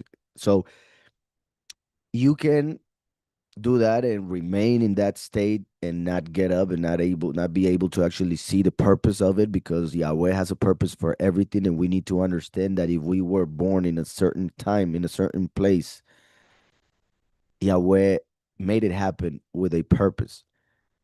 And if we follow or seek Yahweh, we will realize that purpose. And once that happens, this question will um dissolve, because the lack of purpose or the lack of the knowledge of what is one's purpose is what causes the desperation, right? The feeling of not wanting to be or exist or whatever. So it should be clear for those who have a outside perspective that Matadia was born in that time because he was going to be the one that needed to do what needed to be done. So it is sad for him to experience that and to be part of it, because we all want to have a quiet, peaceful life filled with love and family and all of that. But sometimes there is a a purpose that some would call higher purpose, right? Because it's from the heavens. I'm not saying that having a family of all of that is not higher purpose. Of course, that is in some cases the highest purpose. But I'm talking about certain people who may have a different purpose than the rest of the people, and therefore may feel similar to Matanyahu here. And he had a family because he had five children. But I'm talking about in general and i- in specific, each of us will have a different test, a different purpose, even if our purpose is connected and we are one body. Um, but as a body has different parts, each part has a different purpose. So we need to understand we all have a purpose. Yahweh made us all with a purpose, and we need to seek that purpose in order to feel to be filled with his spirit and with joy and understanding and a bunch of other things. So my point is, if we focus on the negative, we will be victims of that negativity as many who died there. But if we focus on purpose, on Yahweh, who is the one who can reveal our purpose, then everything will change and we will be able to fulfill that purpose and become, in this case, like Matadyahu, an example.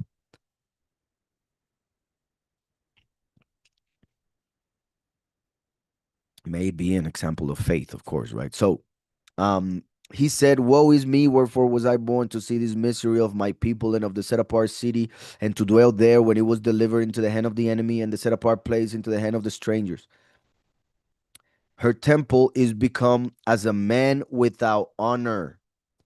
Another key verse, because we can see here that even though Yahushua HaMashiach, the truth, had not manifested, and he had not yet said, "Destroy the temple and I will raise it up in 3 days," talking about his own body, it had been already revealed through the Ruach HaKodesh to men, like in this case, Matadyahu, that the temple represents a man, that the temple is actually a representation of the body of a man. So just like they took away Yahushua's honor, wanting to humiliate him when they killed him, that's what they were doing to the temple in a symbolical way. Her temple is become as a man without honor, and her exalted vessels are carried away into captivity. Her infants are slain in the streets, her young men with the sword of the enemy. What nation had not had a part in her kingdom and gotten of her spoils? All her ornaments are taken away. Of a free woman, she is become a bond slave, right? Like the congregation became a bond slave through false doctrines during the past 2,000 years of apostasy. And behold, our set apart place, even our beauty and our honor is laid waste, and the Gentiles have profaned it.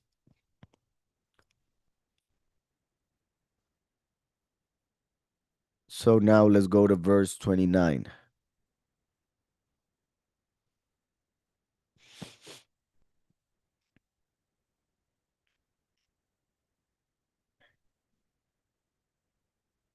No questions, questions, no questions, no questions. Nothing here. Let's see here.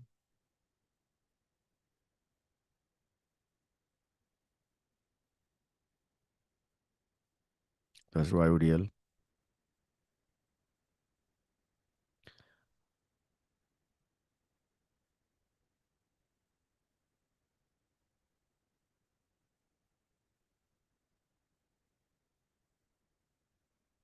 Okay. Continuing from 29. So he and his sons fled into the mountains, representing, I repeat, the second Exodus. The previous chapter, the first chapter of Maccabees 1, we saw what Antiochus did and what led to the sacrifice of the pig within the temple. That represents the abomination and desolation manifested on this earth. And then great tribulation began, representing the beginning of the last 3.5 years. And now we start the second chapter with then the Maccabees fleeing to the mountains, representing that second Exodus. When the abomination of desolation manifests, the chosen few should flee to the mountains. And left all that ever they had in the city. Yahushua said, when you flee, do not go back to get nothing. You just leave everything behind. Whoever wants to save his life will lose it. And whoever um, gives his life or loses his life will gain it for eternal life. So he and his sons fled into the mountains and left all that ever they had in the city. Then many that sought after justice and judgment went down into the wilderness. Again, mountains, wilderness, away from society, to dwell there, both they and their children and their wives and their cattle, because afflictions increased sword upon them.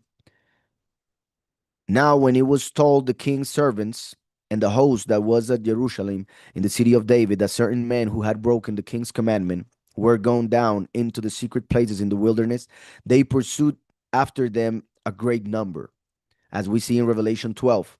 When the woman flees to the mountains, to the wilderness, I should say, as it is written in that part. The beast will go after them, and a river will come out of the beast, well, the serpent's mouth. Out of the serpent's mouth will come out a river that will try to drown the woman, but the earth will open its mouth and will swallow that river.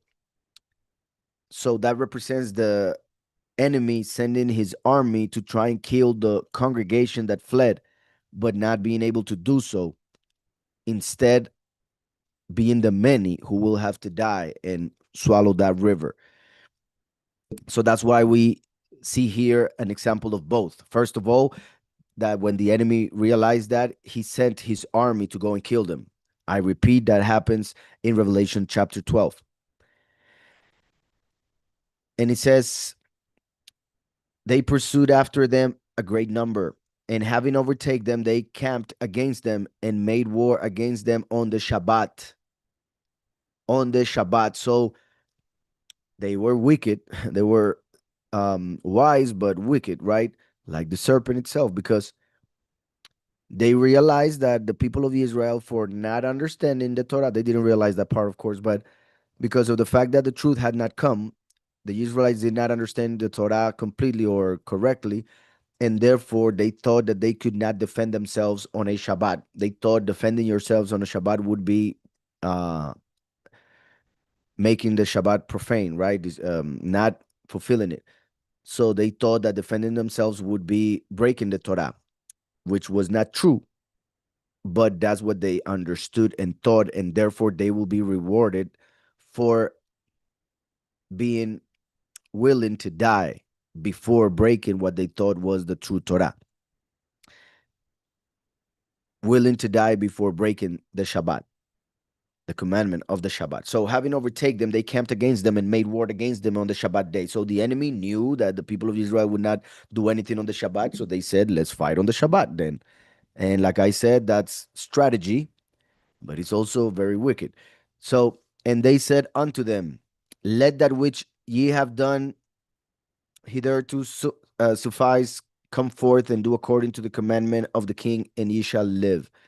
But they said, we will not come forth, neither will we do the king's commandment to profane the Shabbat day. So that they gave them the battle with all speed. Howbeit they answered them not, neither cast they a stone at them, nor stopped the places where they laid hid, but said, let us die all in our innocency.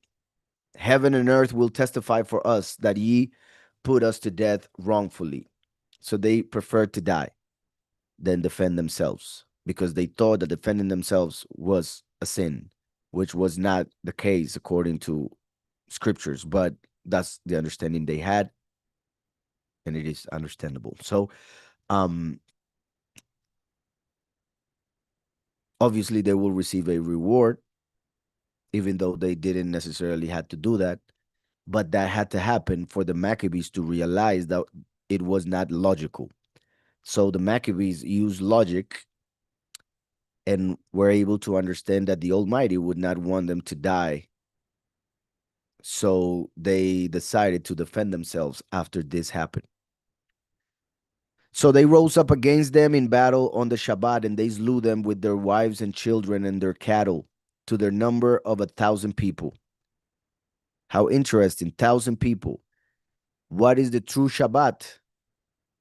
The millennium, 1,000 days. They didn't want to break the Shabbat, yet the true Shabbat is the millennium. And they died, 1,000 of them, for keeping the Shabbat, which is just the representation. But remember what Paul speaks about in Romans 14 regarding what a person thinks is pure.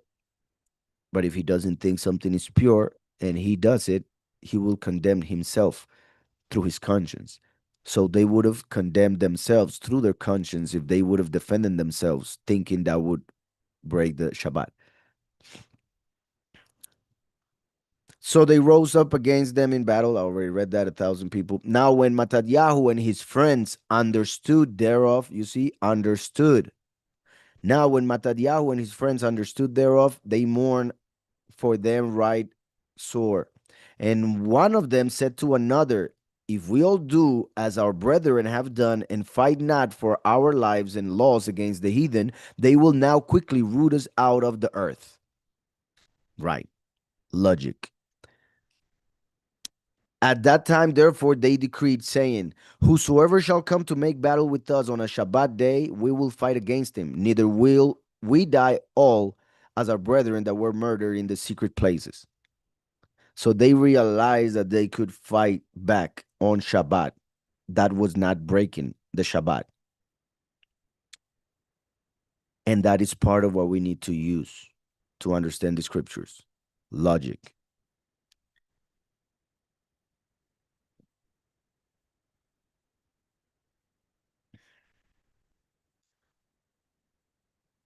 Then came there unto him a company of Assyrians who were mighty men of Israel, even all such as were voluntarily devoted unto the law. Also, all they that fled for persecution joined themselves unto them. Similar to when 400 joined with David, King David, in the cave. And similar to how with the last and his closest people, the chosen few will gather, meaning the 144,000. Also, all that fled for persecution joined themselves unto them and were a stay unto them. So they joined their forces and smote sinful men in their anger and wicked men in their wrath, but the rest fled to the heathen for succor.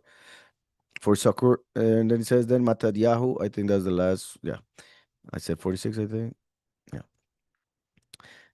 So now let's go to chapter 3 through verse 12. Then his son Yahudah called Maccabee rose up in his stead. So Matadyahu died, and now Yahudah took the leadership within his brethren, among his brothers. So, and all his brethren helped him, and so did all they that held with his father, and they fought with cheerfulness the battle of Israel. So he got his people great honor and put on a breastplate as a giant. Here would be as a gibor, which sometimes they translate it as giant. Um, where is it?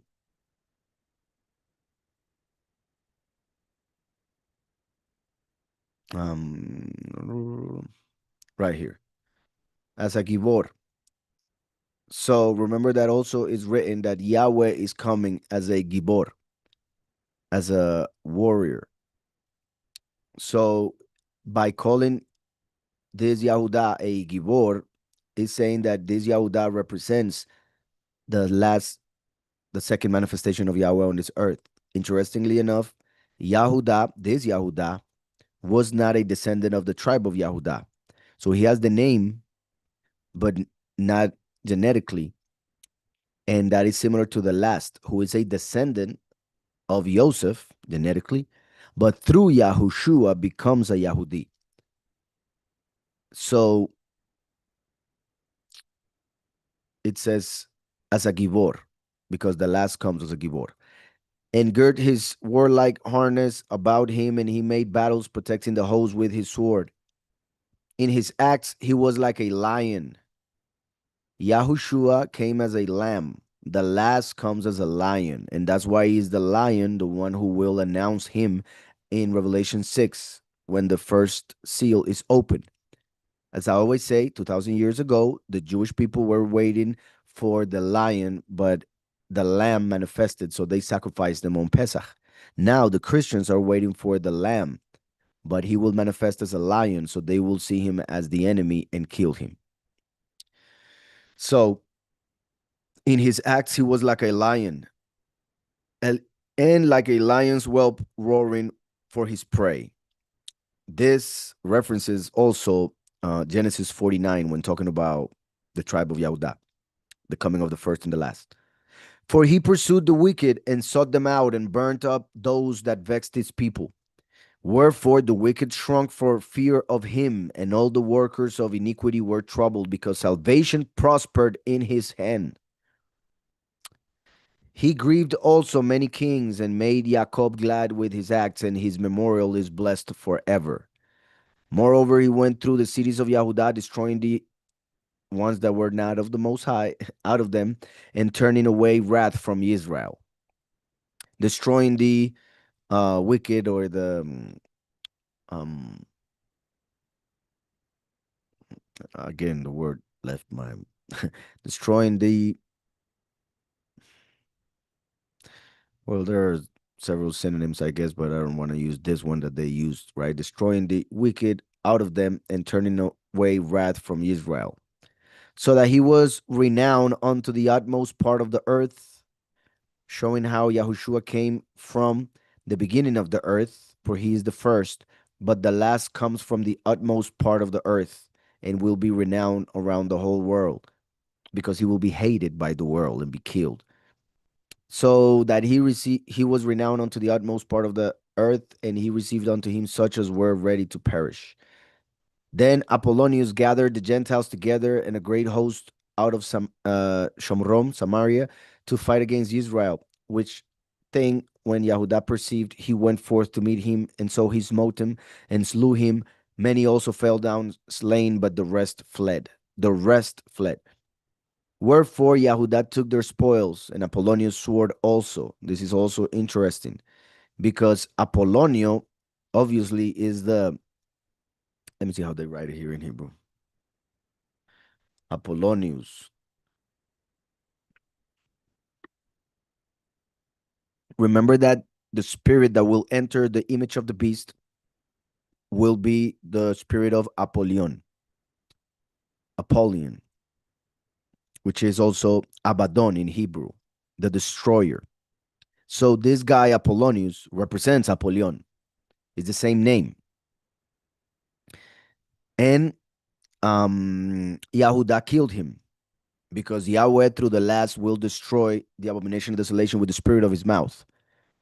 And just like when David killed Goliath and took his sword to cut his head and then fight some battles, the same Yahudah here, which is the same name as the tribe of David, killed Apollonius, which was represented by Goliath, and took his sword just like David took Goliath's sword.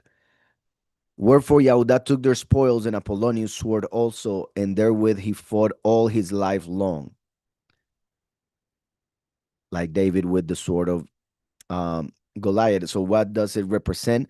The enemy having the Torah, the sword in his mouth also, but in his hand, in his power, to accuse and kill, because the serpent eats dust.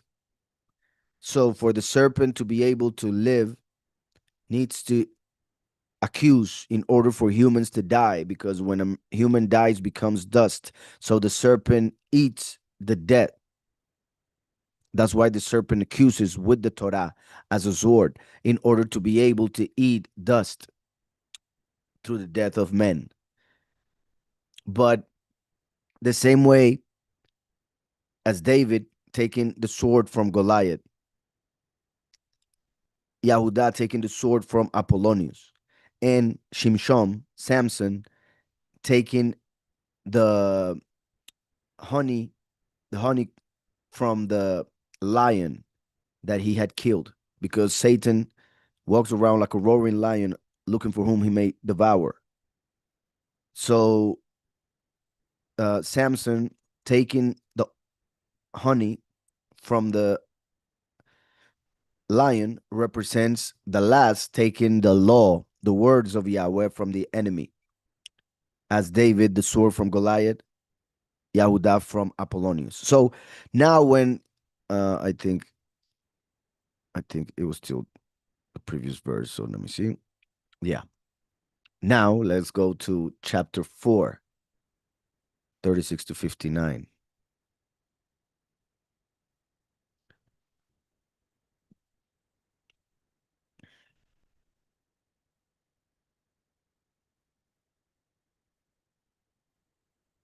36, 36.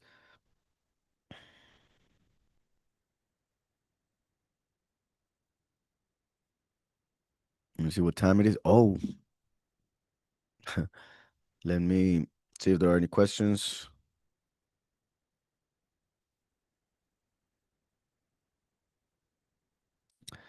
That's right, Omar.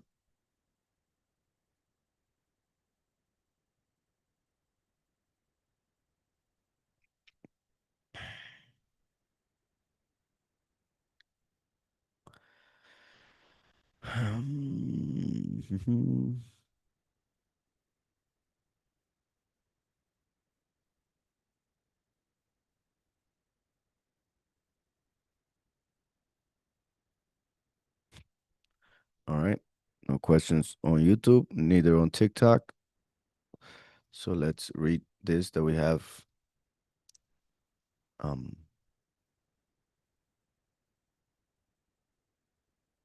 okay, I'll try and read the whole thing since we only have one study a week.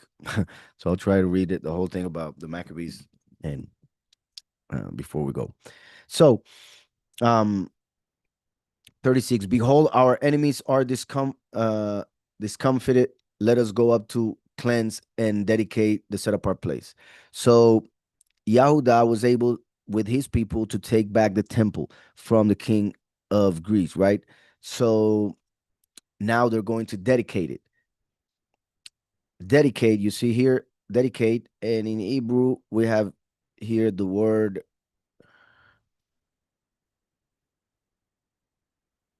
Oh, interestingly enough, not the word that is used in the chapter, so I'll continue. Purify it. They're using purify it where it says dedicate.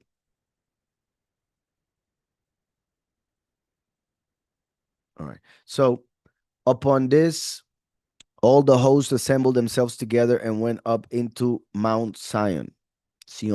And when they saw the set apart place desolate, and the altar profane, and the gates burned up, and the shrubs growing in the courts as in a forest or in one of the mountains, yeah, and the priests' chambers pulled down, they rent their clothes and made great lamentation and cast ashes upon their heads and fell down flat to the ground upon their faces and blew an alarm with the trumpets and cried toward heaven.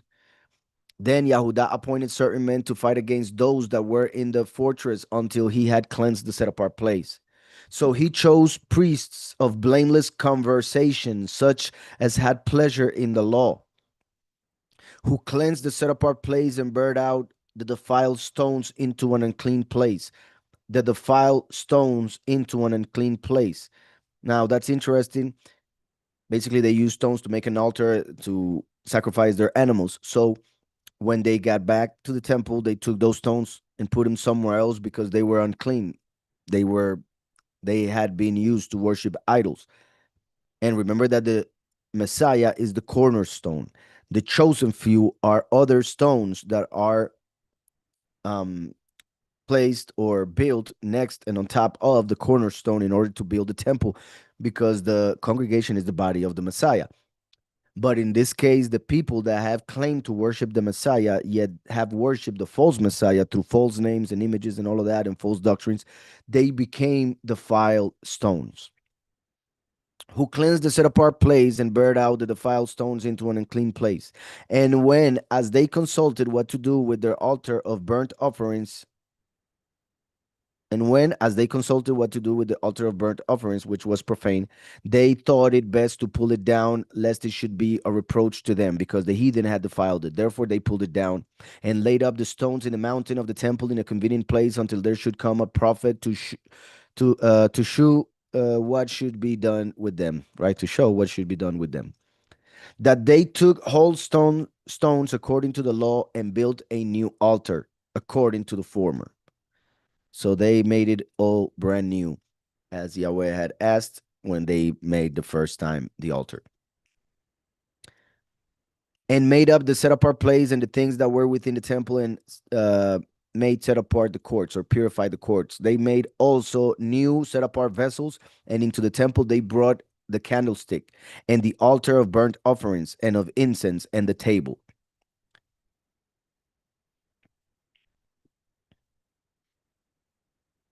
And upon the altar they burned incense, and the lamps that were upon the candlestick they lighted, that they might give light into the temple. So, one of the things that is said regarding Hanukkah as the Feast of Lights is that we celebrate the light of the temple, which obviously to us is Yahushua, the light. To them, and they mention a supposed miracle that is not recorded in the book of Maccabees, but according to Judaism, they call it the Feast of Lights because when they got the temple back, they went to look for oil to light up the menorah, but they only found oil for one day. Yet it is said that they still um, used it, and that oil that was supposed to last for one day lasted for the full 8 days of the feast. And that's why the Chanukiah with the eight um, candles, or well, nine when you use the shemesh to light them, light the others up. And also, another point regarding the miracle well, yeah, that they needed 8 days to be able to make more oil, new oil. So Yahweh made a miracle so that that oil for one day lasted eight until they had new oil. And that would be connected, or if it happened, because I don't have no issue with believing it happened, because obviously Yahweh is powerful to do so. It would be similar to what we see in the book of Kings when Eliyahu prayed and there was oil that it didn't stop flowing right until um, they run out of vessels. So in that case was more important the miracle because it was for them to be able to eat, but in this case it was as a representation, I repeat, of the fact that just Mashiach, his anointing is enough for all of us to be uh, the light of the world. So, and upon the altar they burnt incense, and the lamps that were upon the candlesticks they lighted, that they might give light in the temple. Furthermore, they set the loaves upon the table and spread out the veils and finished all the works which they had begun to make. Now, on the 5th and 20th day, meaning the 25th of the ninth month, which is called the month of Kislev, in the 148th year, meaning 3 years later, so that continues to confirm how it represents the end of time when the last week of Daniel will begin, or well, happen, because it took 3 years for them to get the temple back. And remember that the last 7 years are separated in 3.5 and 3.5. So they rose up betimes in the morning and offered sacrifice according to the law upon the new altar of burnt offerings which they had made. Look at what time and what day the heathen had profaned it. Even in that was it dedicated with songs and citherns and harps and cymbals, that all the people fell upon their faces, worshiping and praising the mighty one of heaven who had given them good success. And so they kept the dedication of the altar. They kept the dedication of the altar 8 days and offer burnt offerings with gladness and sacrifice the sacrifice of deliverance and praise. So here we have the 8 days of the dedication that they kept. Now, if we look at that in Hebrew, it says, um, and they celebrated the Hanukkah. Chanukah Hamizbeach, the dedication of the temple. Shimonet, 8 Yomim, 8 days. But the main point here is that we have here the name of the feast, Hanukkah. Although it says Hanukkah because of way it is written as a construct word with Hamizbeach, because it says the dedication of the altar. So the Tav is working there as of.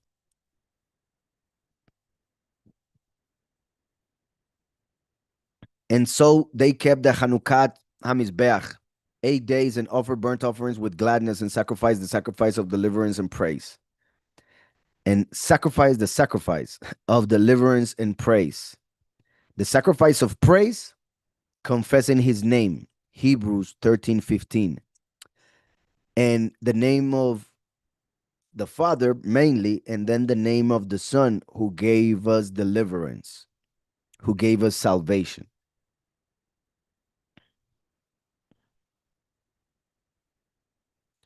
Then it says, they decked also the forefront of the temple with crowns of gold and with shields, and the gates of the chambers they renewed and hanged doors upon them. Thus was there very great gladness among the people, for that the reproach of the heathen was put away. Moreover, Yahudah and his brethren with the whole congregation of Israel ordained. So we see here that it was ordained by the leaders of the moment. But we also should recognize that the leaders of the moment were placed there by the Most High. And not only did He give them authority, Yahweh gave them the ability to get the temple back and to dedicate it. And therefore, Yahweh was doing all things through them. So we should keep that in mind when reading this verse and celebrating the feast of Hanukkah because of the miracles that Yahweh performed for us back in the day and every single day. Moreover, Yahudah and his brethren with the whole congregation of Israel ordained that the days of the dedication of the altar should be kept in their season from year to year by the space of 8 days, from the 25th day of the month of Kisleu, with mirth and gladness. And that time also, I'm sorry, at that time also they builded up the Mount Sion with high walls and strong towers round about, lest the Gentiles should come and tread it down as they had done before. The Gentiles tread it down as they had done before. What does it say in Revelation 11? The two witnesses will give testimony for 3.5 years, and then the Gentiles will be given the outside or the court of the temple, pretty much the temple mount, will be given to the Gentiles for 42 months, which is the time that the beast will rule for 42 months to tread it down. Revelation 11. Same thing that we see here.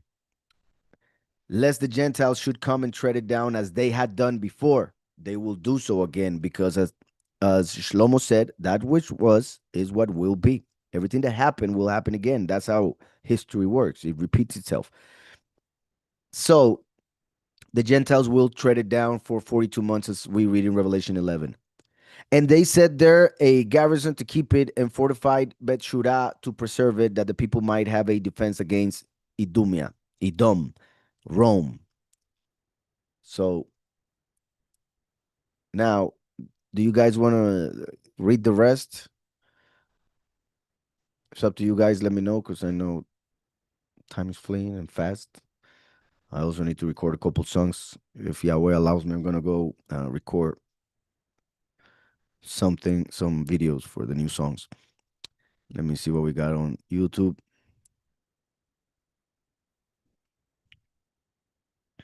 With the Messianic Jewish, I was taught that it was a legend. Hanukkah was 8 days because it takes 8 days to purify the temple, but never asked for references. It's okay. I enjoy the 8 days of lights. Yeah, what it's a legend is what I just mentioned. It's a legend that it took that. I mean, and I say legend because I haven't seen any evidence or writings about this other than the legend itself, other than the tradition that there was a miracle that made the oil of one day last for 8 days. That would be the so-called legend according to what I know so far regarding that supposed event. But the feast originally and truly lasts 8 days because it is a reflection of Sukkot, as we will read, or I think we should have read already, and it didn't appear for some reason. But we read in the book of Maccabees, and we should have read it because it was part of the first book and the quotes I have there. And I think it was the translation. Let me see. It might have been the translation of this.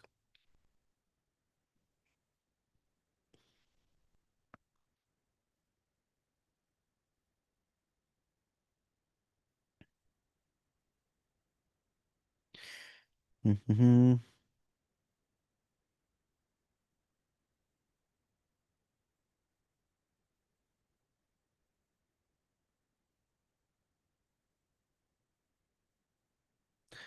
Um,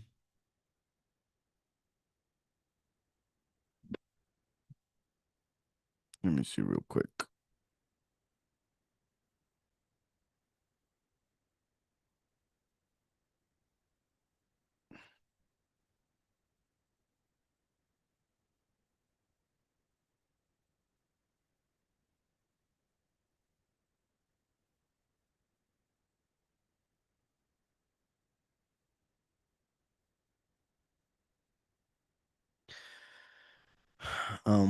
Just a second.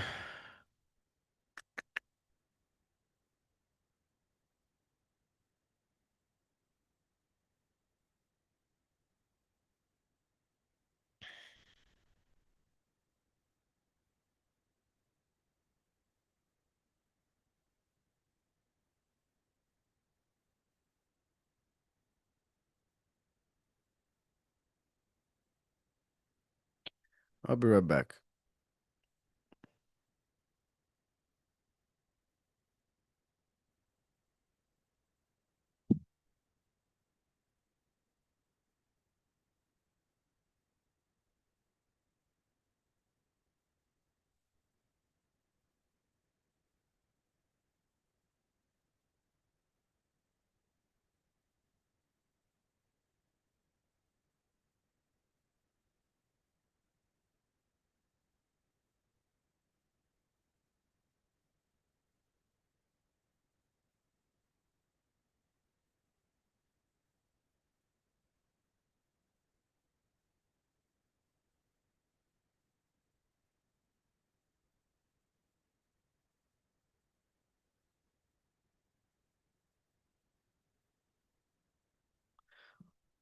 Back.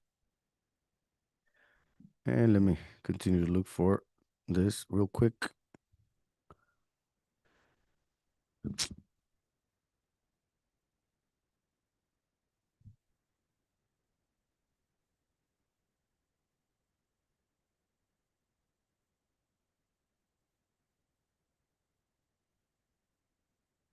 Boots.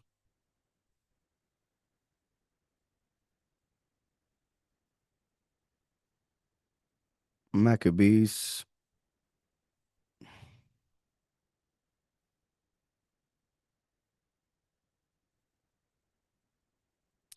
Or maybe just the part that we're about to read. Yeah, is what we're about to read. So I got ahead of myself. My bad. But answering to our sister Hashaloni right here, as I was saying, so there is evidence in Maccabees, as we are about to read, that, and parts that we are not going to read, that the Feast of Hanukkah lasts for 8 days because it is a reflection of Sukkot and Shemini Atzeret. 8 days, 7 of Sukkot and 1 of Shemini Atzeret, because they weren't able to celebrate the feast as they were normally doing it throughout the years. So they decided to celebrate it when they got back, when they got authority over the Temple Mount back. So they decided to celebrate Sukkot on Kislev. So that's the reason why there are 8 days.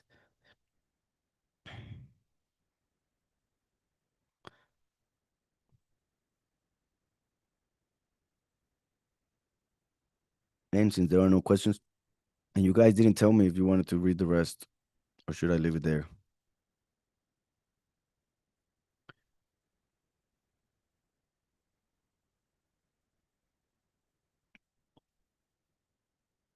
Well, I guess I'll read it. So now, Second Maccabees 1:9.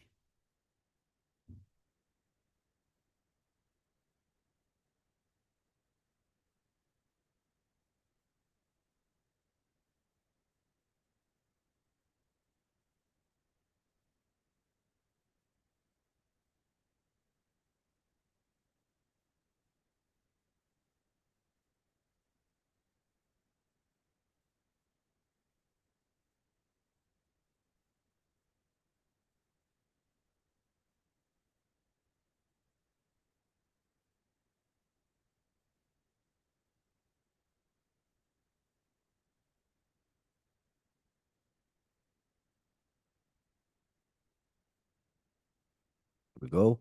So chapter 1 of Second Maccabees, verse 9, it says, We prayed, we made tefillah to Yahweh Eloheinu, our mighty one, and he heeded our voice. We offered sacrifices and fine flour for the mincha offering, the meal offering. We lit the lamps and placed the showbread on the table of Yahweh. Now, yeah, I think there's an issue with the numbering of the chapters here.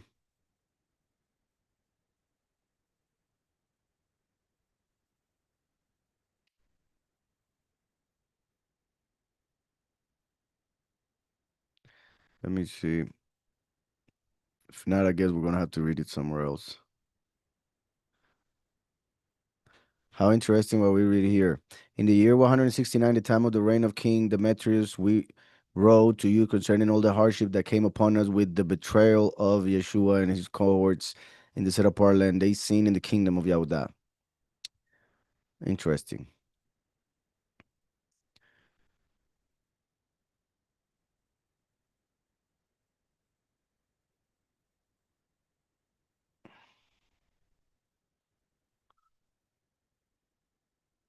So let me go to this other one, this other translation, because yeah, the numbers are different, sadly. But it does happen sometimes in the Jewish or Hebrew version. So Second Maccabees chapter 1, verse 9. And now, oh, you see, so I guess what is 8 here is 9 there, but still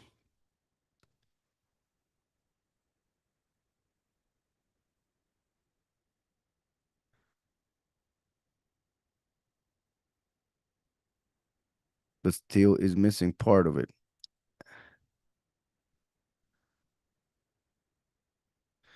And now see that you keep the festival of booths, says here, the feast of Sukkot in the month of Kislev in the 188th year. So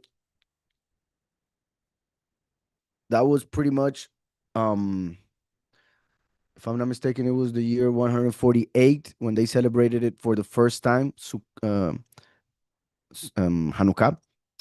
And now it's the 88th year.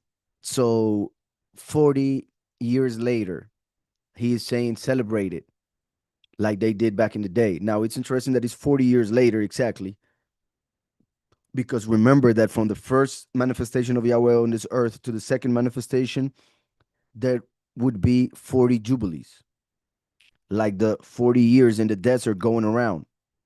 So the fact that we are remembering this feast and celebrating it in our time, which we didn't back in the day when we would celebrate Christmas, is a sign of the times. And now see that you keep the feast of Sukkot in the month of Kislev in the 188th year. So the feast known as Hanukkah originally was called Sukkot on Kislev, meaning obviously it was called Hanukkah because the point was to dedicate the temple. But the point of Hanukkah, as we know it nowadays, as we see also in John 10, when Yahushua was in the temple during Hanukkah dedication, back in the day, they would say the point is to celebrate Sukkot on Kislev. That is Hanukkah. So, and now see that you keep the festival of Sukkot, the feast or the Moed of Sukkot in the month of Kislev in the 188th year.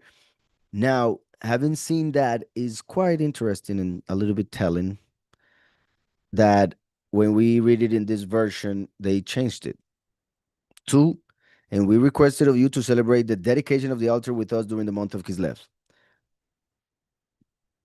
So they pretty much changed the fact that it was the feast of Sukkot, now celebrated with the name Hanukkah. They just changed it to Hanukkah. And well, we can actually even see that the way it is written is weird because then it was in the year 1000, I mean 188. This part is the beginning of verse 11, while here is the end of verse 9. So sadly, yeah, they changed it a lot.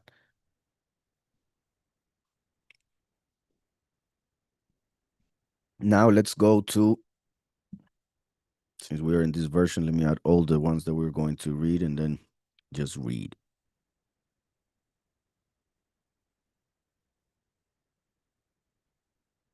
And since there are no questions, we'll read this and then pray. So,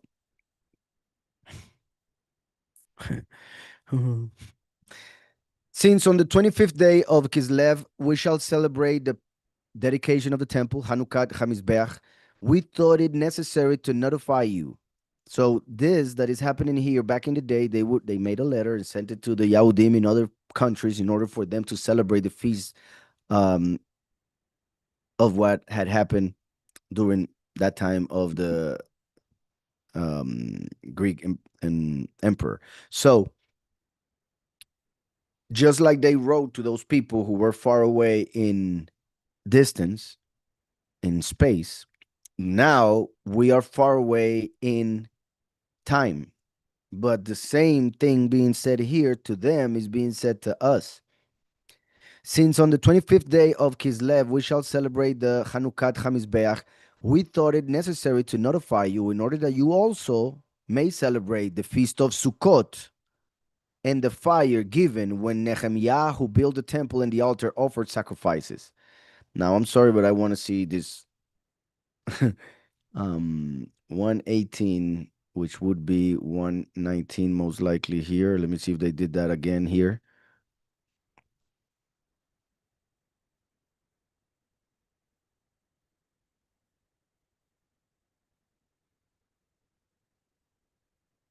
Nope, it's all different.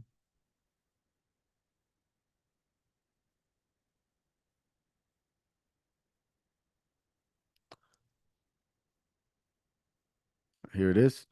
And now we desire to celebrate the day of dedication of the altar on the 25th day of the month of Kislev. We did not refrain from notifying you to celebrate it with us. You will celebrate it like the days of the feast of Sukkot. So thankfully we have it here. You see, you will celebrate it like the days of the feast of Sukkot. So Hanukkah is another Sukkot. And we have it here in Hebrew, Sukkot, as the Chag HaSukkot, the feast of Sukkot. And like the day of which Nehemiah found the set apart fire upon his return to build the temple and the altar, he offered on it burnt offerings and sacrifices to Elohim.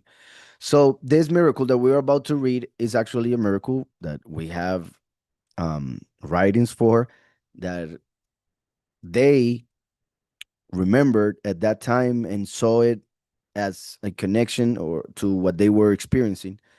And that is the miracle that we should talk about, since we have it written down by the Maccabees, instead of, I repeat, the fact that supposedly, according to what they say, there was a miracle of um, oil lasting for 8 days. And I repeat, I have nothing against Yahweh doing that miracle. He could have done it, of course, and it would be great.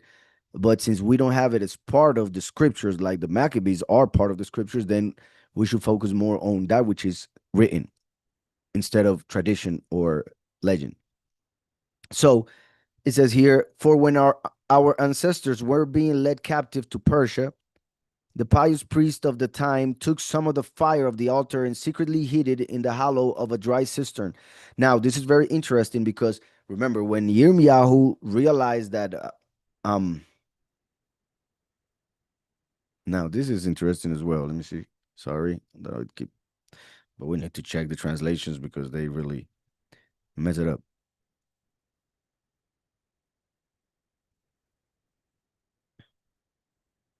Okay, the reason here that he's saying in captive to Persia, um, has to do with the well, who was ruling at the time, where they had come from, and how would see the land, like, because the same land that was ruled by Babel was then ruled by Assyria. Well, all the way around. Well, Babel, then Assyria, then Babel again.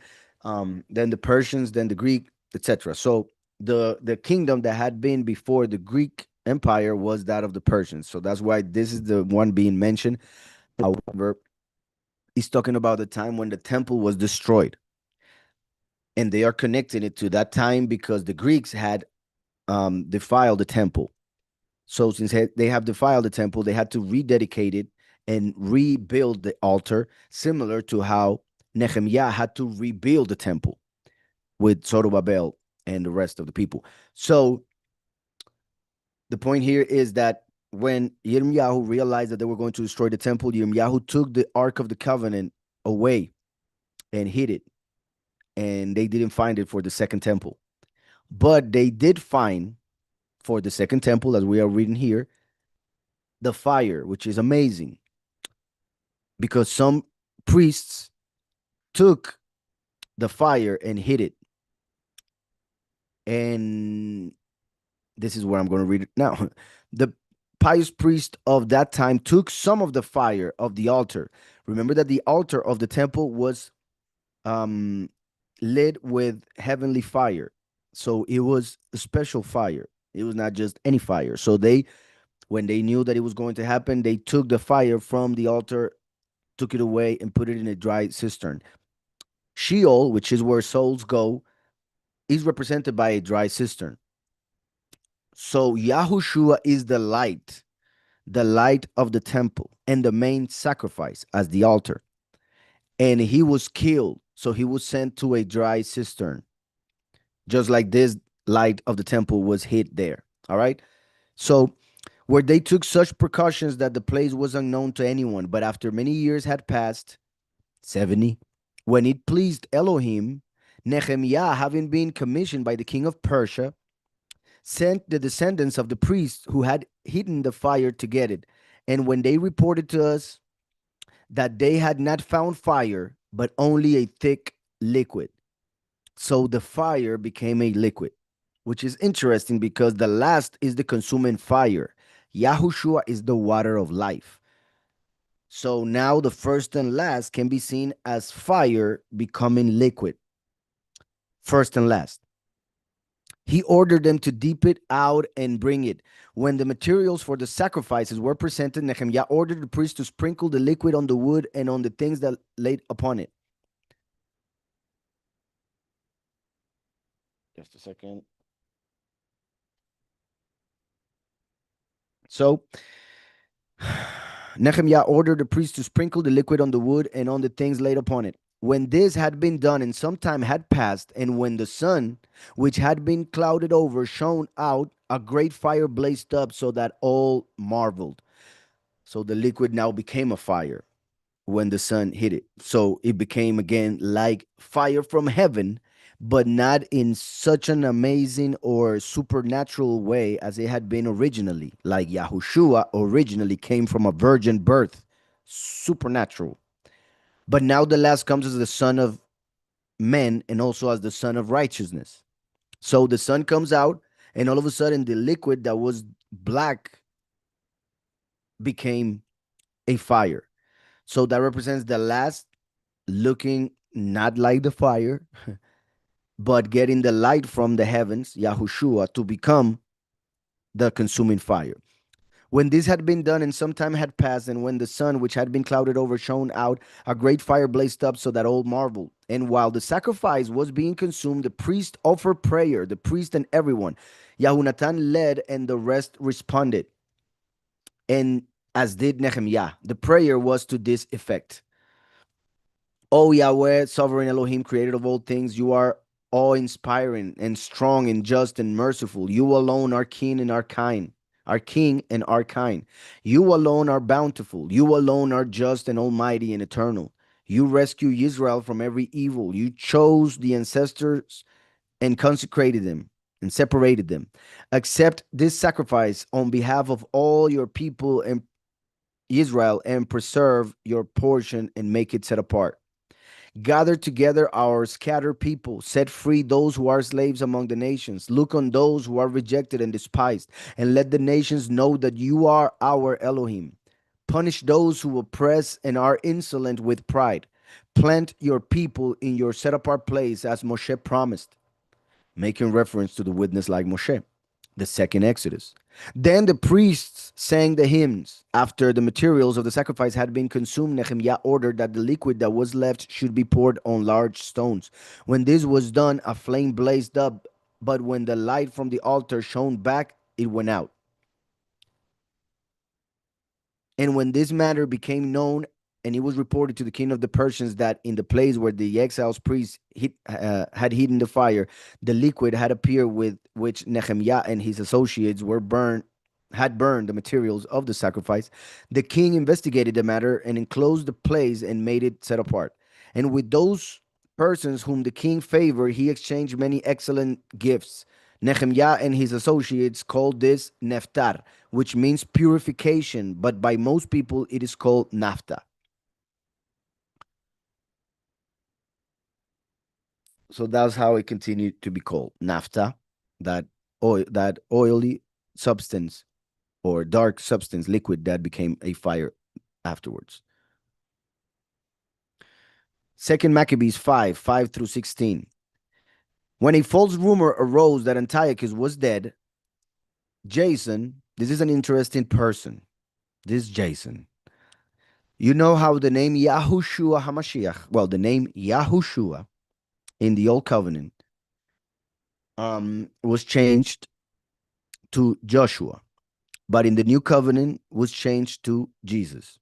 So the same name became in the Old Covenant Joshua, in the New Covenant Jesus. And it didn't become because Yahweh wanted it, because of the enemy, right? Of course. But among the Greeks, when the Greeks had power, right before Mashiach manifested on this earth, there was a guy called either Yeshua or Yahushua, and he became um, a follower of the Greeks and their beliefs. So he changed his name to Jason to be more Greek.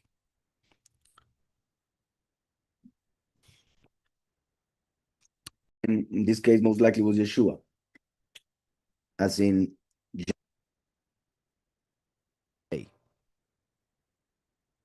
I hope there's no issues with the microphone because I just did something here, messed up the cable.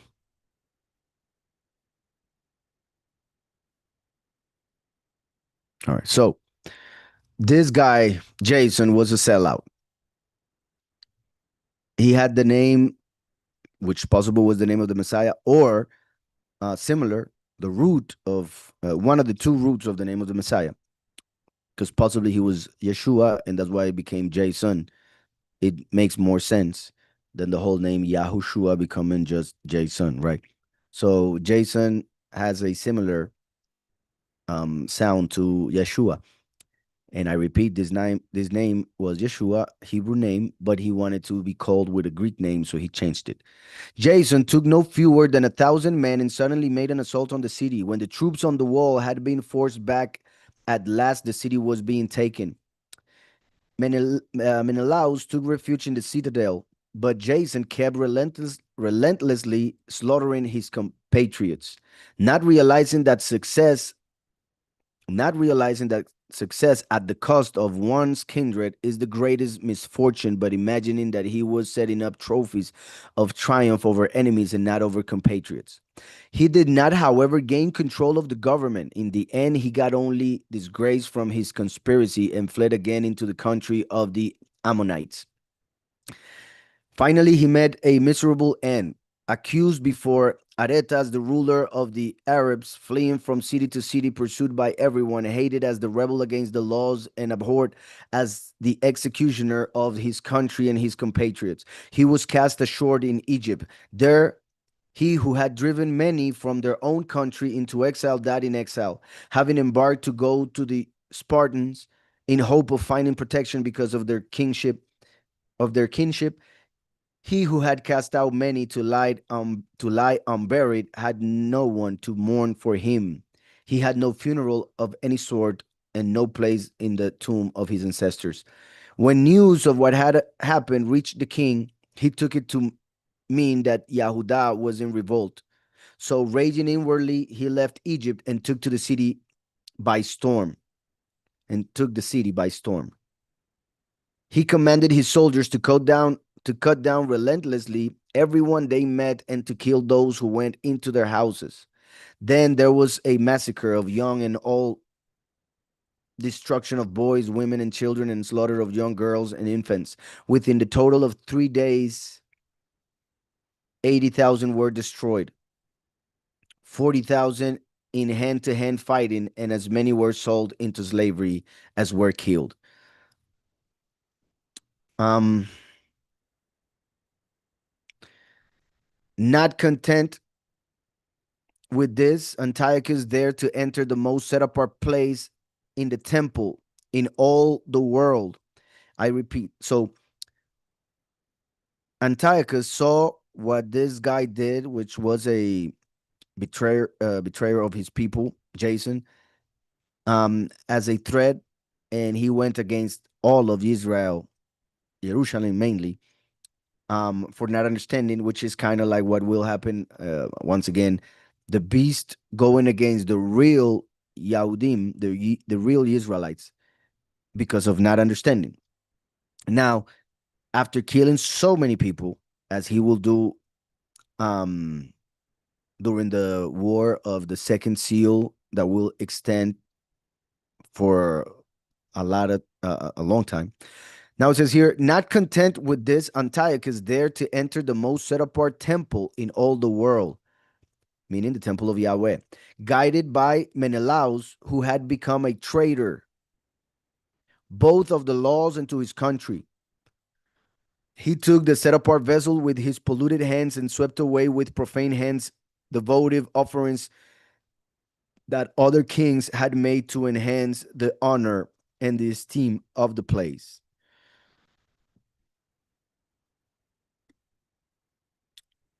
So,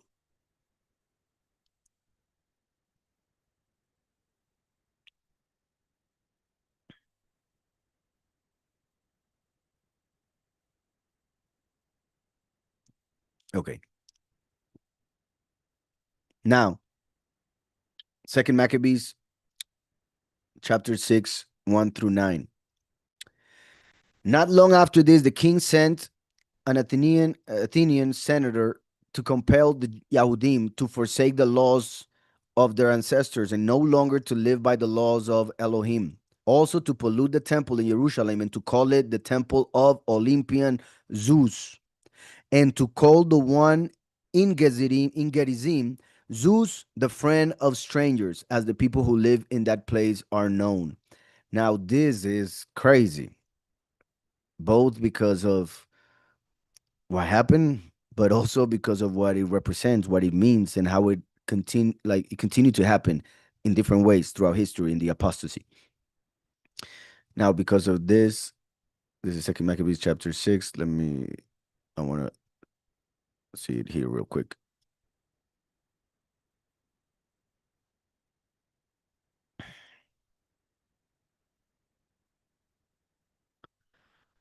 Chapter 6. Oh, it doesn't have this translation anymore, but I just want to see something real quick. Verse 2.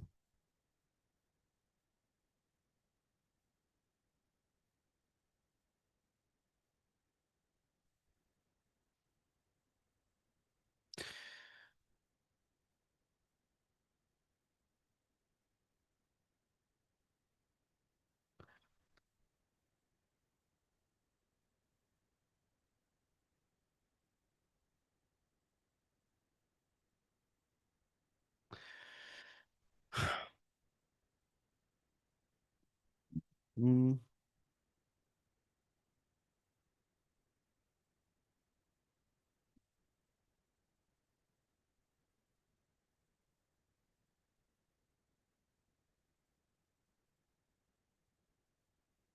all right. So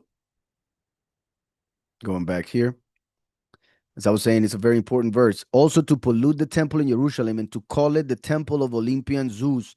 So they got the temple of Yahweh, which is a representation of the body of Mashiach and his congregation. and they turned it into the temple of Zeus. And remember that, for instance, in English, people use the word God, which is in Hebrew fortune, and that makes reference to Lucifer, Halel.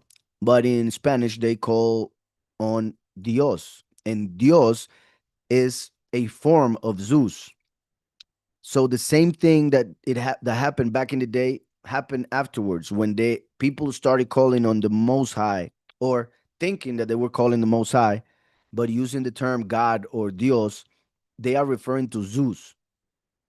So they are the temple of Yahweh because they want to be filled with the spirit of the Messiah. They claim to believe in the true mighty one, yet they invoke and pray to Zeus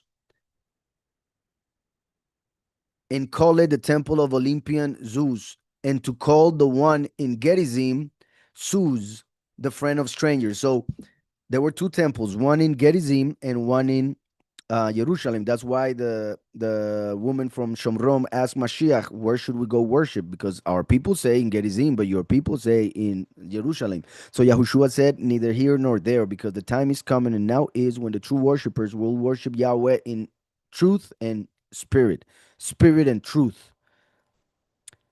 So those two temples represent two wrong ways of praising the Most High, one through Samael, one through Halel. To call it the temple of Olympian Zeus, and to call the one in Gerizim Zeus, the friend of strangers, as the people who lived in that place are known. Harsh and utterly grievous was the onslaught of evil, for the temple was filled with debauchery and reveling by the nations who dallied with prostitutes and had intercourse with women within the set apart precincts, and besides brought in things for sacrifice that were unfit. The altar was covered with abominable offerings that were forbidden by the laws. People could neither keep the Shabbat nor observe the feasts of their ancestors, nor so much as confess themselves to be Yahudim. On the monthly celebration of the king's birthday, the Yahudim were taken under bitter constraint to partake of the sacrifices. And when a feast of Dionysus was celebrated, that is the god of wine and partying, pretty much, of drunkenness, a feast of Dionysus was celebrated, they were compelled to wear wreaths of ivy and to walk in the procession in honor of Dionysus, which is a son of Zeus. So it is a representation of Jesus, Dionysus. Zeus was added to names in honor of Zeus.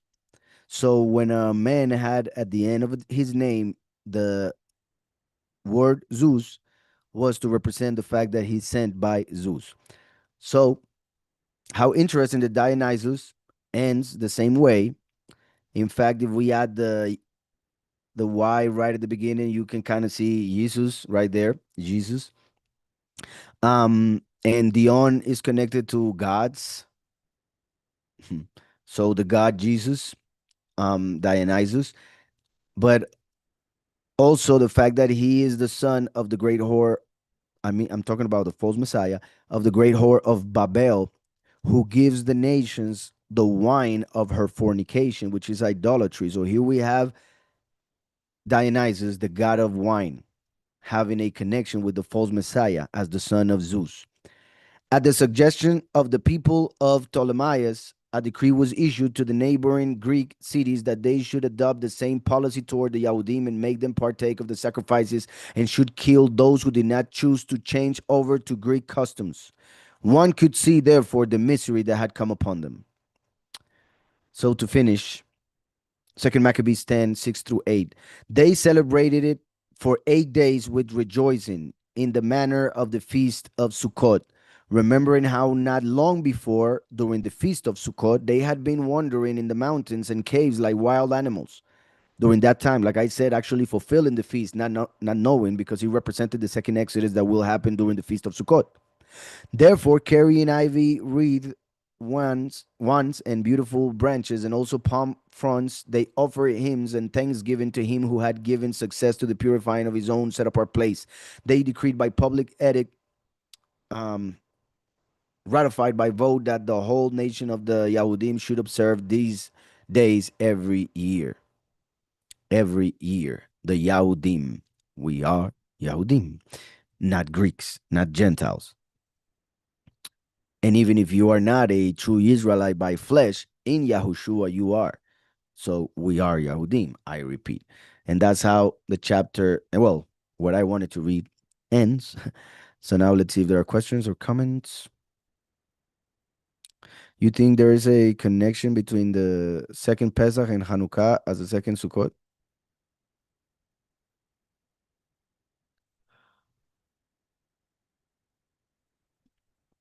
Not sure what you mean. The second Pesach is connected to the first Pesach, Hanukkah to Sukkot, and Purim to Yom Kippur. I don't know if you mean because of the connection to the end of time and the second Pesach being a representation of the death of the last. I don't know if that's what you mean. If so, well, kinda, I guess.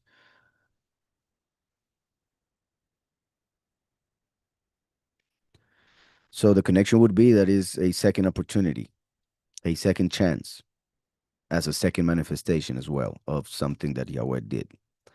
So, since there are no other questions on YouTube nor on TikTok, I think we're gonna end it here. And I hope you've had a blessed Hanukkah. Tomorrow we'll have the last day of Hanukkah, and I'll do the study in Spanish, just in case you guys understand Spanish and want to follow or see the studies in Spanish as well. So let's pray.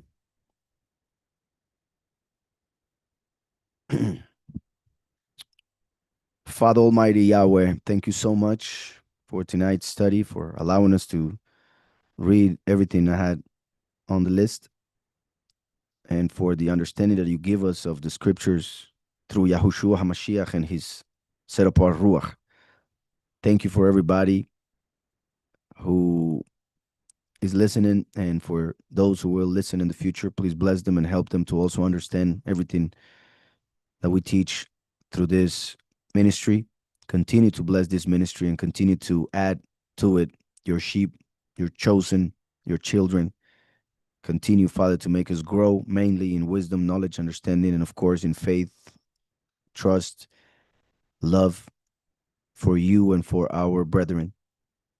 Continue to manifest, Yahweh, and help us to see that manifestation, to see your hand working both in the world and in our lives.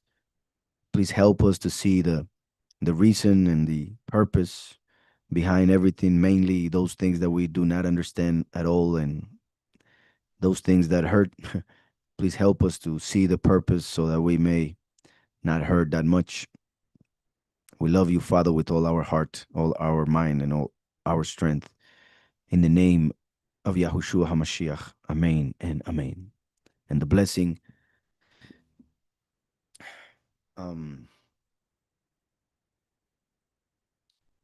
just a second. Sorry.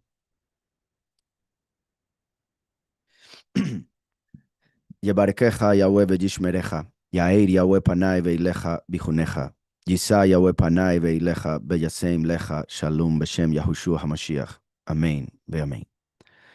Yahweh bless you guys. I was just thinking how interesting the connection, or the phonetic connection between heart and hurt, and the fact that love is love suffers. So how interesting that heart so connected to hurt. But anyways, love you all. And I will see you guys, some of you tomorrow, and the rest next week if possible. I will bless you all. See you around.